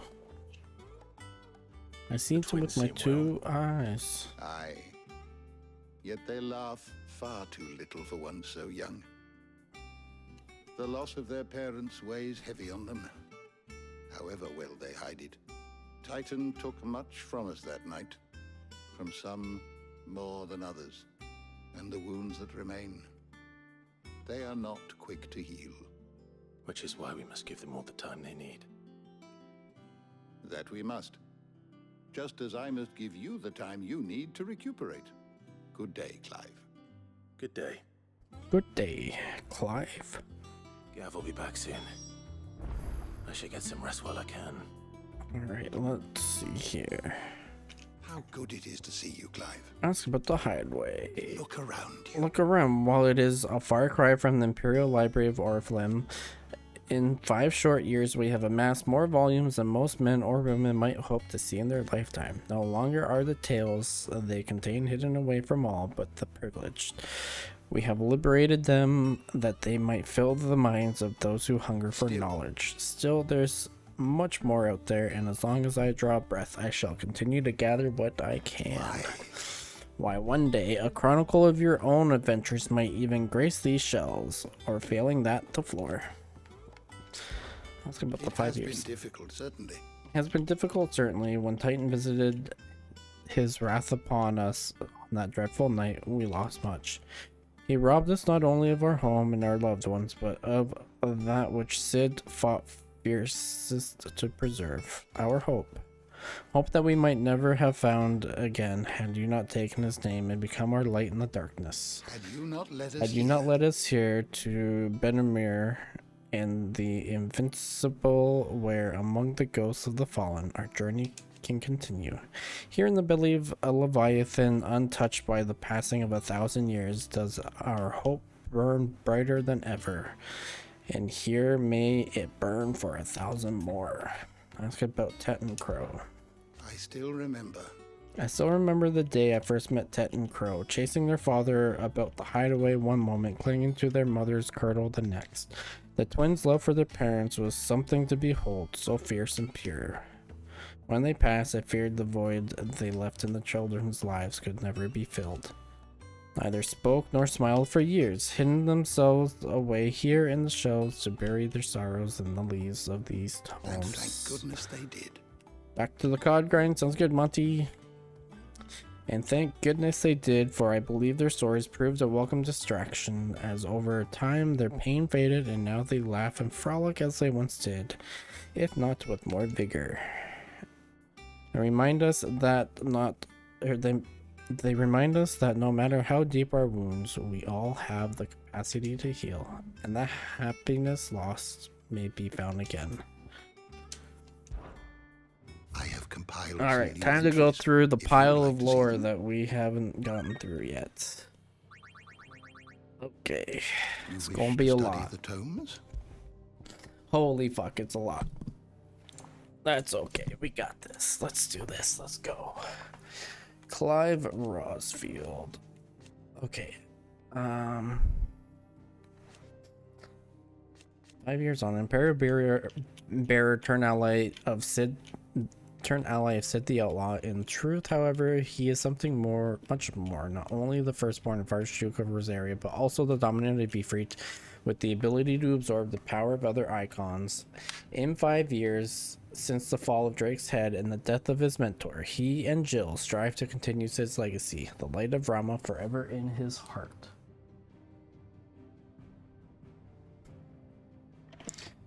Okay. At the new hideaway. After Sid fell and the hideaway was reduced to rubble at the hands of Hugo Kupka, Clive took on both his predecessor's name and role, becoming the second Sid the Outlaw and leader of the re-established resistance. Together with the other survivors and their new recruits, he continues Sid's mission to emancipate bearers and rid the realm of Mother Crystals. Joshua Rosfield.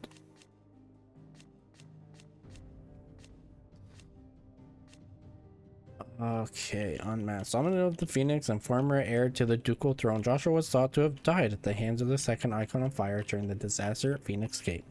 However, he is much alive, traveling the realm even now, his true identity hidden by a heavy cowl and assumed name, the Lord of Margrace. Jill Warwick, 5 years on. Dominant of Shiva and Clive's childhood friend after Clive and Sid spirited her away from the battlefield where she was being forced to fight for the Iron Blood. Jill was placed in the care of the hideaway talented Psychic Tarya, who nursed her back to health. 5 years have now passed since the fall of Drake's head, and she and Clive continue Sid's mission to emancipate bearers and rid the realm of Mother Crystals. At the new hideaway, Dominant Shiva and trusted confidant of Clive, leader of the new hideaway. Together, they continue Sid's mission to emancipate bearers and rid the realm of the Mother Crystals. Torgal.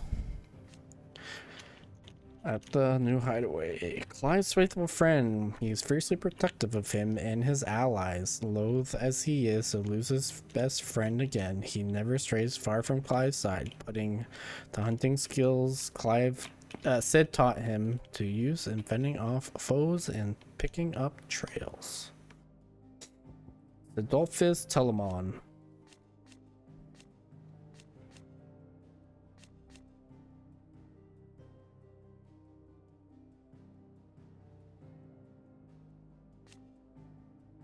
Leader of the hideaway and dominant of Rama, Warren of Thunder, in his quest to create a world where bearers and dominants can die on their own terms, he unearthed a shocking truth that Mother Crystals were the cause of the all-consuming blight. He makes plans to see the mothers fall, that Valicia and her people might be saved. His plan is to create a world where bearers and dominants could die on their own terms, meant destroying the Mother Crystals, an act of blasphemy that would see him forever denounced as an outlaw. It was during their mission to fell Drake's head in 873 that Sidolphus Solomon lost his life to a beast from the beyond, passing the title Sid the Outlaw on to his protege, Clive. Hugo Kepka, in pursuit of Sid, economic advisor to the Dalmatia Parliament and dominant of Titan. He has little love for his country, taking advantage of his position to benefit himself and himself alone. After learning that Sid the Outlaw, the man who slew the love of his life, Benedicta Harmon, still lives, he taxed his personal guard with capturing and torturing bearers in order to draw out his nemesis and take his revenge. Dion Lesage at the Battle of Belanistor, firstborn son of the loyal subject of Emperor Sylvester, ruler of the Holy Empire of Sembrek, as well as leader of the Empire's most elite fighting force, the Dragoons. Dion is also the dominant of Bahamut, Warden of Light, and has often been called upon to summon his icon in defense of his countrymen. Most recently in the year of the realm 873, when Odin took to the field again, them in the Battle of Belanistor. Otto at the new hideaway. Chief Steward of Clive's hideaway, Otto continues to serve the same role as he did under Sid, being the primary person in charge of all monies and information coming in and going out of the hideaway. Sharon, one of Sid's most trusted allies. After Sid's hideaway was laid waste by Hugo Kepka and his minions, she and her hard-working yet long-suffering apprentice Goetz followed Clive to the new hideaway in Benamir, where they serve him in the same capacity they served his predecessor, sourcing whatever supplies her fellow residents are in need of. Goetz, apprentice to Sharon, an ally of the hideaway. After Sid's hideaway was reduced to rubble at the hands of Hugo Kepka, he followed his nan in joining Clive at their new home on the lake. He has a keen interest in smithing and spent what little spare time he is granted heating and hammering metal, just as Blackthorn showed him. Blackthorn, resident blacksmith at the Clive's hideaway, where he keeps the new Sid the Outlaw and his allies well outfitted with arms and armor. Though he is usually a sullen and secretive sort, his knowledge he is happy to share with Goetz, who long been eager to learn the art of smithing. Hippocrates, the hideaway resident historian. After Sid's death and the destruction of his home, he joined Clive at the new hideaway, establishing a grand library within the walls of the fallen ruins, from whence he continues to share the knowledge with any who will listen. He has taken the orphan twins Tet and Crow as his apprentices, so they have yet to prove the most attentive audience. Vivian Ninetails, a scholar and strategist who makes her home in the hideaway, analyzing every shred of information that comes in from the wider world in order to divine the dispositions of the realm's armies and those who led them.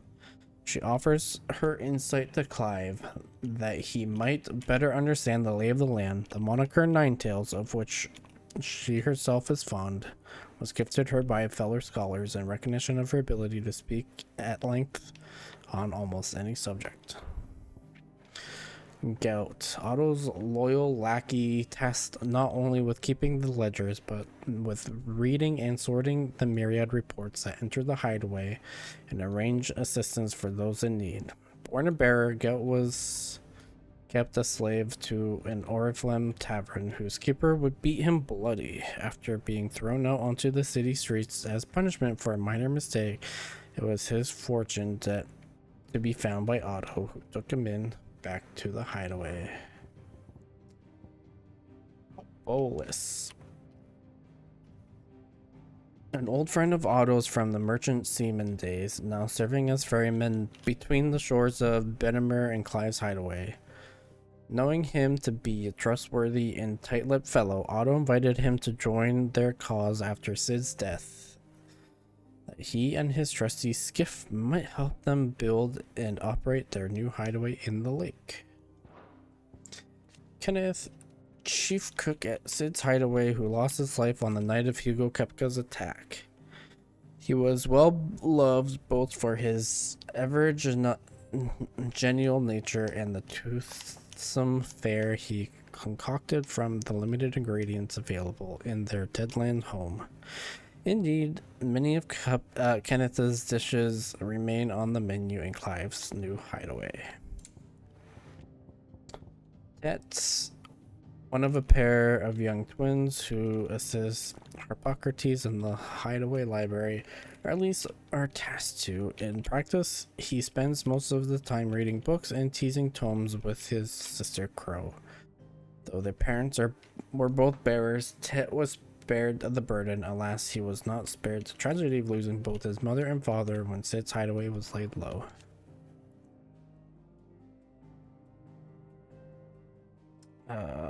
Crow's the exact same thing as Tet, they're twins. I don't think there's really much different in the reading.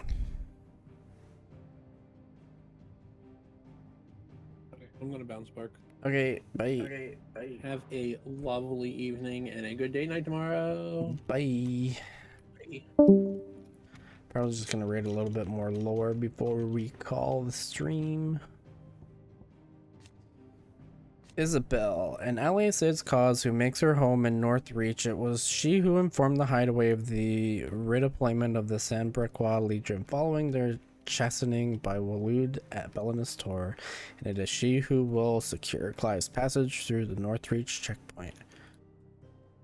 Priestess of the Vale, Northreach's foremost house of ill repute and one of Sid's trusted collaborators, Isabel is much admired by the populace for her elegant and refinement, qualities that have earned her the title the Dame. Victor, a friend of Sid and later Clive, who keeps an ever-attentive vigil on the comings and goings of Demacia from his hometown of Cosnus. Sylvester Lesage, Emperor of the Holy Empire in Sembrec, who won his throne at least partially by virtue of his son Dion having awakened as dominant of Bahamut.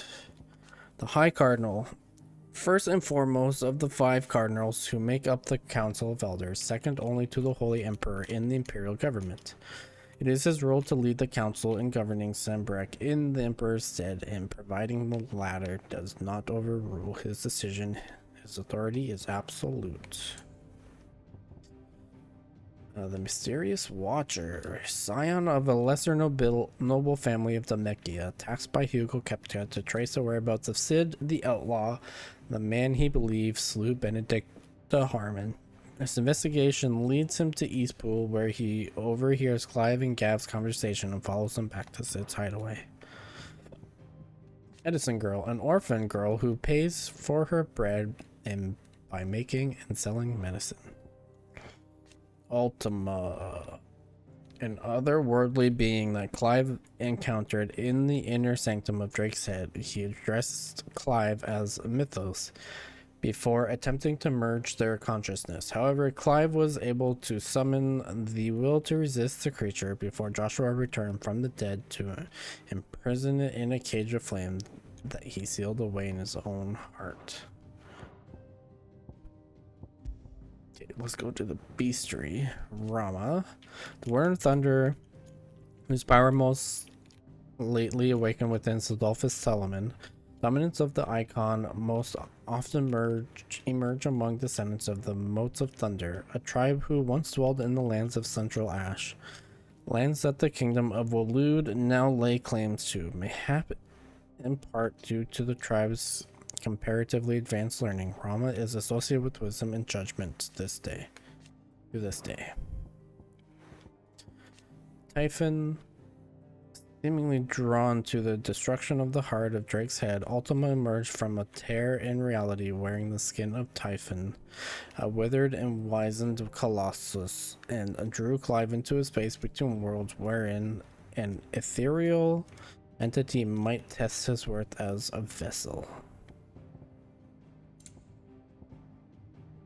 Raptors, though still widely believed by the common folk of Sembrec to be the descendant of dragons, on account of their leathery wings.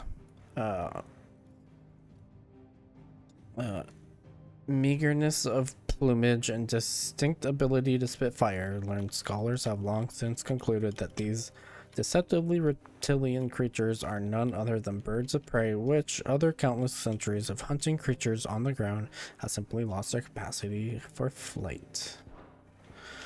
Vultures. Opportunistic avians that, like many other predatory birds, prefer to stealthily swoop down on foes from above and skewer them with their razor-sharp beaks. They are thought to primarily fed on carrion, traveling in large flocks in search of the dead and dying. It is not uncommon for vultures to attack living prey when times are lean. If you happen to hear their eerily human-like caws skyward and warbles, it is best to find cover and quickly. Panthers are typical predators, known best for their brilliant spotted coats and a proclivity to lives of solitude. As is the case with most felines, the animals are severely strong-willed, and effort by the Republican Army to harness their inborn speed and ferocity for use on the battlefield has been met with varying degrees of success. Dragonets. Lesser dragons known for their nimbleness and flight, the specimens of the Sembrec subspecies, known more commonly as the worm, are somewhat easily tamed and as such widely employed in battle by the Imperial legions.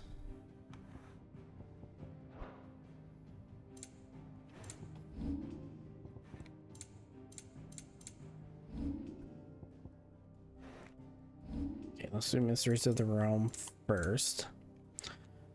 The Mother Crystals. Though the people of Valencia rely on the crystal mined from the mountains in their everyday lives and flock to the aether-rich lands around them in pursuit of their blessing, Sid posits that it is in fact the mother crystals and their ability to draw aether from the earth that is the reason for the Deadlands advance. The few who learn the truth are hunted down by those in position of power, those whose power rests on their control of the crucial resources. Part of the Mother Crystal.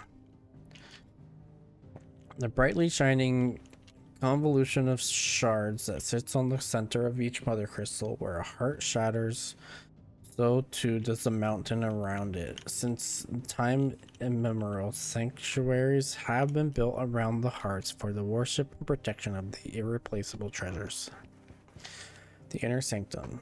Sacred chambers in which the hearts of the mother crystals are enshrined, believed to have been created before the time of the fallen. They retain a portentous air even now, long after mankind has forgotten their significance. Crystals. The Black Markets.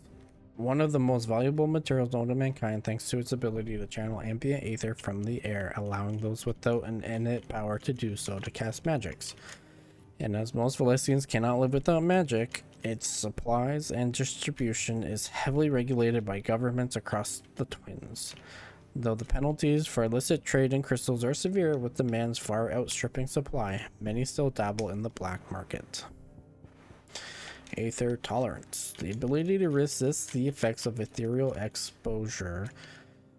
This is higher in bearers and dominants, allowing them to survive concentrations of aether that would turn any human who lacks their gift.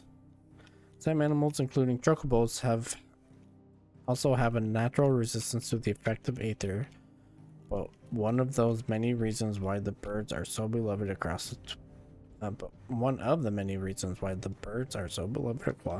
Twins. Aether floods. Pool of concentrated aether from on the land surface, thought to be caused by an imbalance in its diffusion beneath. Though aether is usually invisible at flood level, concentration it takes on a blue glow. Those with a natural ethereal tolerance can survive exposures to a flood, at least for a short time, but most living things will eventually succumb to its effects, losing their minds and turning akashic. Magic barriers. Some dominions have the ability to call upon a part of their icon's power to summon a ward, a nigh impervious barrier that no magic nor matter can cross. However, its maintenance requires a continuous channeling of aether through the summoner's flesh, taking a heavy toll upon them. The larger the barrier, the greater the burden. Priming the icon's toll. The act of a dominant transforming their living flesh into that of the icon. Priming does not require a continual draw on the aether. It is rather maintained by the constant channeling of the vast quantities of aether imbued within the dominant's own body. This allows dominants to remain primed even when they enter the ethereal-less Deadlands, but also results in the crystal curse taking a heavy toll on them with every act of priming. Slave master. Those who own and manage bearers' slaves. A bearer must always obey the orders of his master and are largely forbidden from acting independently, even from speaking without express permission. When it is necessary to relinquish supervision of a bearer, such as when dispatching one on an errand, masters will often affix the emblem of their house or business to the slave's clothing, that they are not mistaken for an escapee. Airship. Legend has it that the people of the Fallen once sailed through the skies and bellies of the ships, though all now lie shattered and silent on the surface below. The men and women of the present day are wont to repurpose these ruins for their own uses, both the village of Lostwing and Clive's hideaway in Binnermere being built around the wreckage of a fallen ship. The founder. All right. Fear and uncertainty fear of an uncertainty reigned in those early years following the sins of Demskis. Not wanting to further incur the wrath of the heavens, the few who survived the fall took the wandering lands, burning magic and staying to the shadows, and so they lived for decades. One man, however, grew tired of this life, if it could be called that, and after bidding his companions farewell, climbed a grassy knoll overlooking a forest of beech and alder. Here he gathered a pile of rubble and used it to build a humble shelter in which he spent the night. The next morning, however, instead of abandoning his work, as was his people's wont, he gathered more rocks, adding to the structure until the shelters had become a shack. This is continued for days, weeks, until the shack had become home. At first, those few wanderers who passed the knoll would shun him, causing the man under their breaths for their hubris. But as his estate grew and one building became two, and two, three, then people began to slow their steps. And it was not long before some took to joining him on the knoll, gathering stones, building new lives, new destinies. This they did without magics or machines, without boons or blessings. They rallied on naught but their hands, their backs, their wills, and each other. And slowly house gave way to village, village to town, and town to nation. The man would one day die, as all men do. Those who remained continued his legacy, expanded upon it. And though his name was eventually forgotten, his spirit lives on to this day in the hearts of all Rosarians. Legend of the Founder, Moss the Chronicler. Akashic. The irreversible change brought up by a living being's overexposure to aether. Creatures are stripped of any intelligence or sense of self they may have had and become suffused with life force, usually manifesting in extreme strength and aggression. Flora can also turn, resulting in their twisted overgrowth. Those with ethereal tolerance, however, such as dominants and bears, are less likely to turn Akashic. Beasts. Animals whose evolution have been warped by exposure to aether, some gaining the ability to cast magic. Unlike bearers, however, they seem to have developed little ethereal tolerances, so it is not uncommon to encounter Akashic beasts in the vicinity of aether floods. Wild beasts are sometimes tamed by humans for use in warfare, the soldiers of Simbrook having particular fondness for those descendants of ancient dragons. Sid the Outlaw. Leader of the faction believed responsible for the shattering of Drake's head in 873. With the single act of infamy, Sid's name quickly spread to the four corners of Valsia and beyond.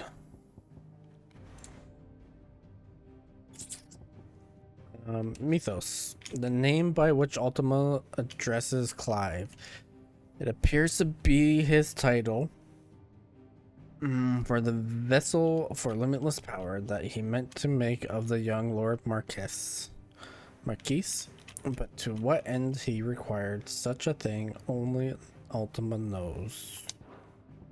Vessel, a name that they, being known as Ultima, gave to Clive. It appears to be synonymous with mythos.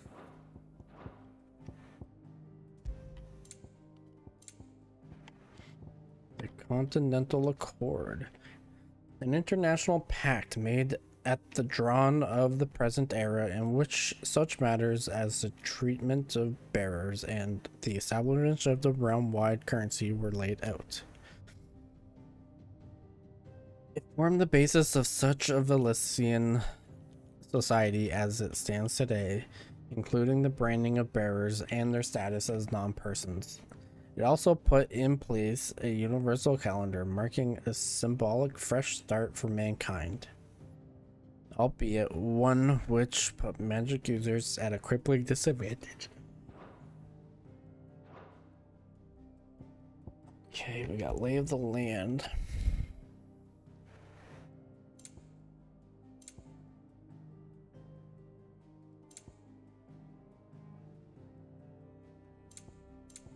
Got a bit to go through, so let's see. Valencia, after the fall of Drake's head, a realm comprising the twin continents of Storm and Ash, over which the Mother Crystals stand timeless vigil.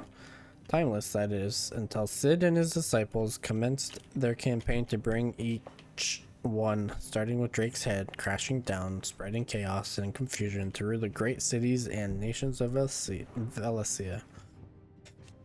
Sid's hideaway following the destruction of the Dominion.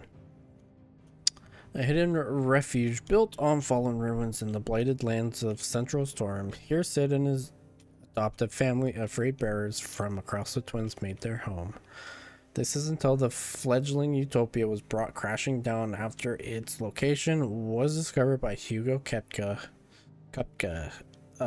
dominant of Titan in the year 873. In fact, a single night the hideaway was destroyed, fewer than half managing to escape the slaughtered visited upon by Kupka and his men. The hideaway. Established under leadership of Clive Rosfield, who took the title of Sid after his former leader's passing and Titan's destruction of the old hideaway. Here's a common is the community of like-minded individuals from across the realm has gathered to build a place where people can live and die on their own terms. Like its predecessor, it is built with fallen ruins deep within the deadlands of Central Storm. Decidedly unlike its predecessor, however, it is located in the center of a lake, Benamir, across whose water our invading enemies can easily be spotted long before their arrival.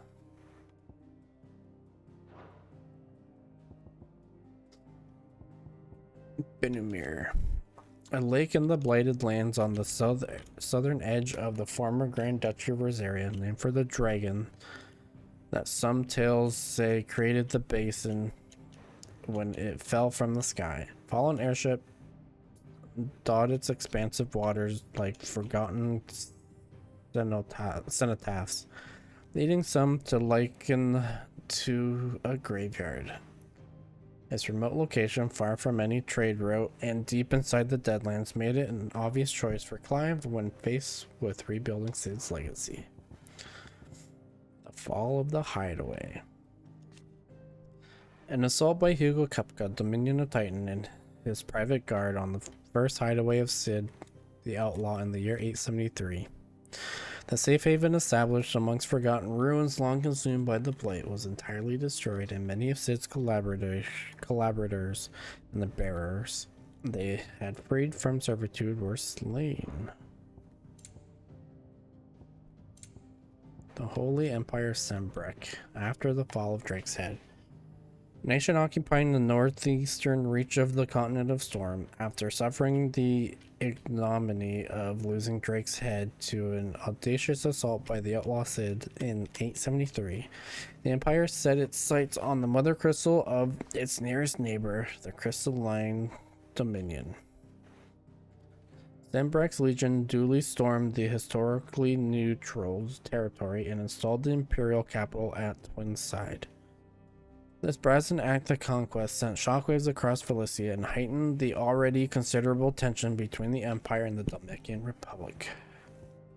Oriflem, former capital of the Holy Empire of Sembrek, after its mother crystal was destroyed in an attack by Cid the Outlaw in the year 873, the decision was made to move to the throne and her armies south to the Crystalline Dominion. Regardless of whether or not the Dominion citizens approved, Oriflem has since fallen gradually into decline, having lost the mother's blessing and all the benefits it brought. White Worm Castle, the towering citadel from which the Holy Emperor of Sembrek ruled over the entirety of his dominions. With the mother crystal rising above it and the imperial capital of Oriflem spread out below, the ivory edifice is truly a wonder to behold. Drake's Head. After the mother's fall, the mother crystal upon whose wings did Sembrek ascend to geopolitical supremacy, it towered over the holy capital of Oriflem. It mightily silhouetted a testament to the power and permanence of the empire. And then in the year 873, it fell to the hand of Cid the Outlaw. The fall of Drake's Head.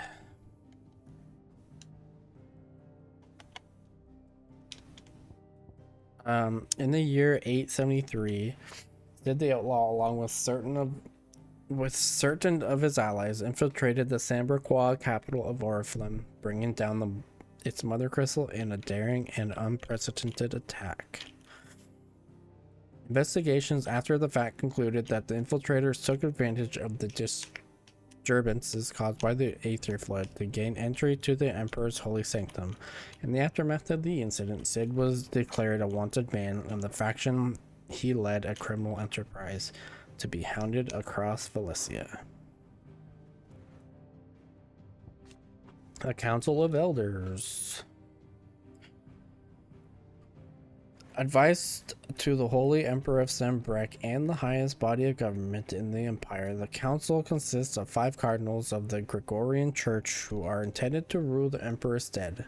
The Emperor, meanwhile, is expected to serve as a constitutional march, but there is little to prevent one who's wish to impose their will upon the council from playing a more autocratic role. The 5 cardinals, the senior statesmen that make up the highest office of government in Sembrek after the emperor himself, the Council of Elders. The council is comprised of the High Cardinal, representative of Central Sembrek and the holy capital Oriflem, and the 4 cardinals who administer the outer provinces, the northern, southern, eastern, and western seas.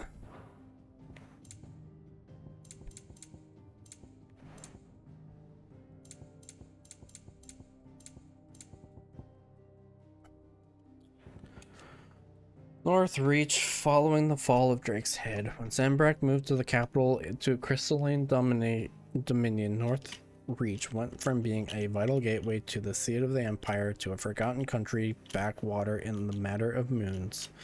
And with the fall of Drake's Head, the Aether was soon leached from the lands around it, leaving the fields fallow and the once thriving environs barren and lifeless.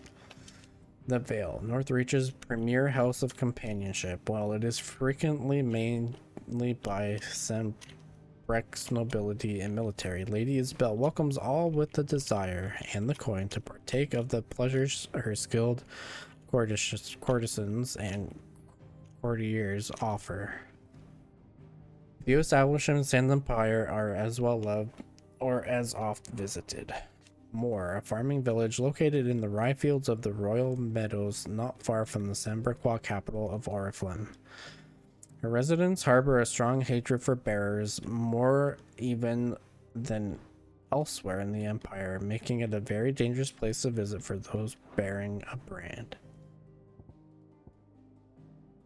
Glorious, a key strategic point in central Sembreq. Its location is just south of Oriflame, makes it a vital first line of defense against any assault on the Holy Capital. The road from Northreach to Caer Norvent and beyond to the Crystal Belt bisects the area, ensuring a constant traffic of Sembrequa soldiers and traveling merchants. The Dragon's Eyrie, a gentle sloping plain stretching east from the Sembrequa checkpoint of Northreach. As the name implies, it is heavily populated with all manners of wild worms, and as such, the lands remain relatively unspoiled by mankind.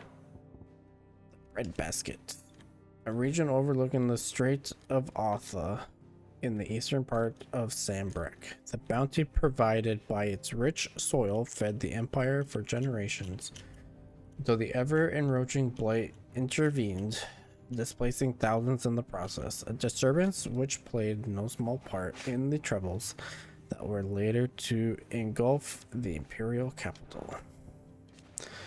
Dalmatian Republic in pursuit of Cid, a nation formed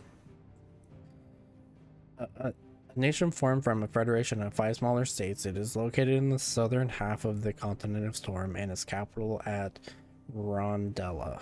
Also home to the mother crystal known as Drake's Fang, inside which stands Castle Dazbog, home of Hugo Kepka, dominant Titan.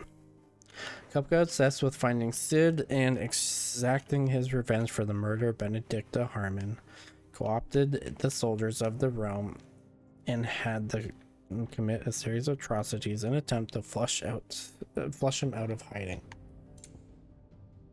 Men of the Rock. Hugo Kepka's personal guard. On Kepka's orders, they ruthlessly gutted and destroyed Cid's original hideaway. Vengeance for the brutal beheading of Benedicta Harmon, but Kepka's thirst for revenge is not yet slaked, and it is with reckless abandon that he employs his minions to commit atrocities across the realm in bid to drive Cid from hiding. Costness, a town located in the rugged northern reach of the Dalmatian Republic. Though it was a thriving trading post, the coming of the Blight has served to both discourage travelers as well as drive off long-time residents. All that now remains are refugees fleeing from elsewhere, the black marketeers who prey upon them, and barely enough soldiers to keep the peace, or rather to pretend to when they're not being bribed to look the other way. Kingdom of Waloed, following imperial occupation of Twinside. The sole surviving nation in Ash, Waloed has its capital at Stonehenge, home of the mother crystal of Drakespine. It was ruled over by Barnabas Tharmer, dominant of Odin and warden of darkness, who has long harbored ambitions of extending his reach into the neighboring continent of Storm. Somewhat surprising, the Sembrequa Empire's incursion in the Crystalline Dominion prompted no immediate response from the king, who appears to be biding time and considering the next move. Crystalline Dominion. A once independent state straddling the continents of Storm and Ash, its capital Twinside is built on the tiny Isle of Ark from which its mother crystal, Drake's Tail, rises After Drake's head was destroyed in 873, the Holy Empire of Sembrek declared Twinside its new capital in defiance of the long-standing non-aggression treaty. While controversial, the move carried out by Prince Sion and his Knights Dragoon proceeded mostly unopposed, largely due to the Dominion's lack of dominance of its own with which to intimidate the interlopers. No Aggression Treaty. A pact in which codified the agreement between nations to refrain from invading the crystalline dominion and laying claim to its mother crystal, Drake's Tail. It both cemented the Dominion's position in the center of the world politics and placed checks on the ability of key players to exploit their position. The Strait of Altha, the narrow channel to the north of the crystalline dominion that separates the continents of Storm and Ash. With Sembrek to the west, Wolu to the east, and Dominion to the south, its shores are never short of soldiers or political tension. The Gregorian Church. The state religion of the Holy Empire Sembrek, whose followers worship the goddess Gregor as the one true deity. At the church's head stands the Holy Emperor, voted into office by his fellow cardinals and supposedly their equal, though this is widely recognized to be a convenient fiction. The followers of Gregor worship dragons as sacred servants of their goddess, and since the founding days of the empire have both dotted independent upon them. The door to the shelves shall ever be open. Alright, we have gone through all the lores for now. So we're gonna save. Oh, we're on my channeled. 1 second.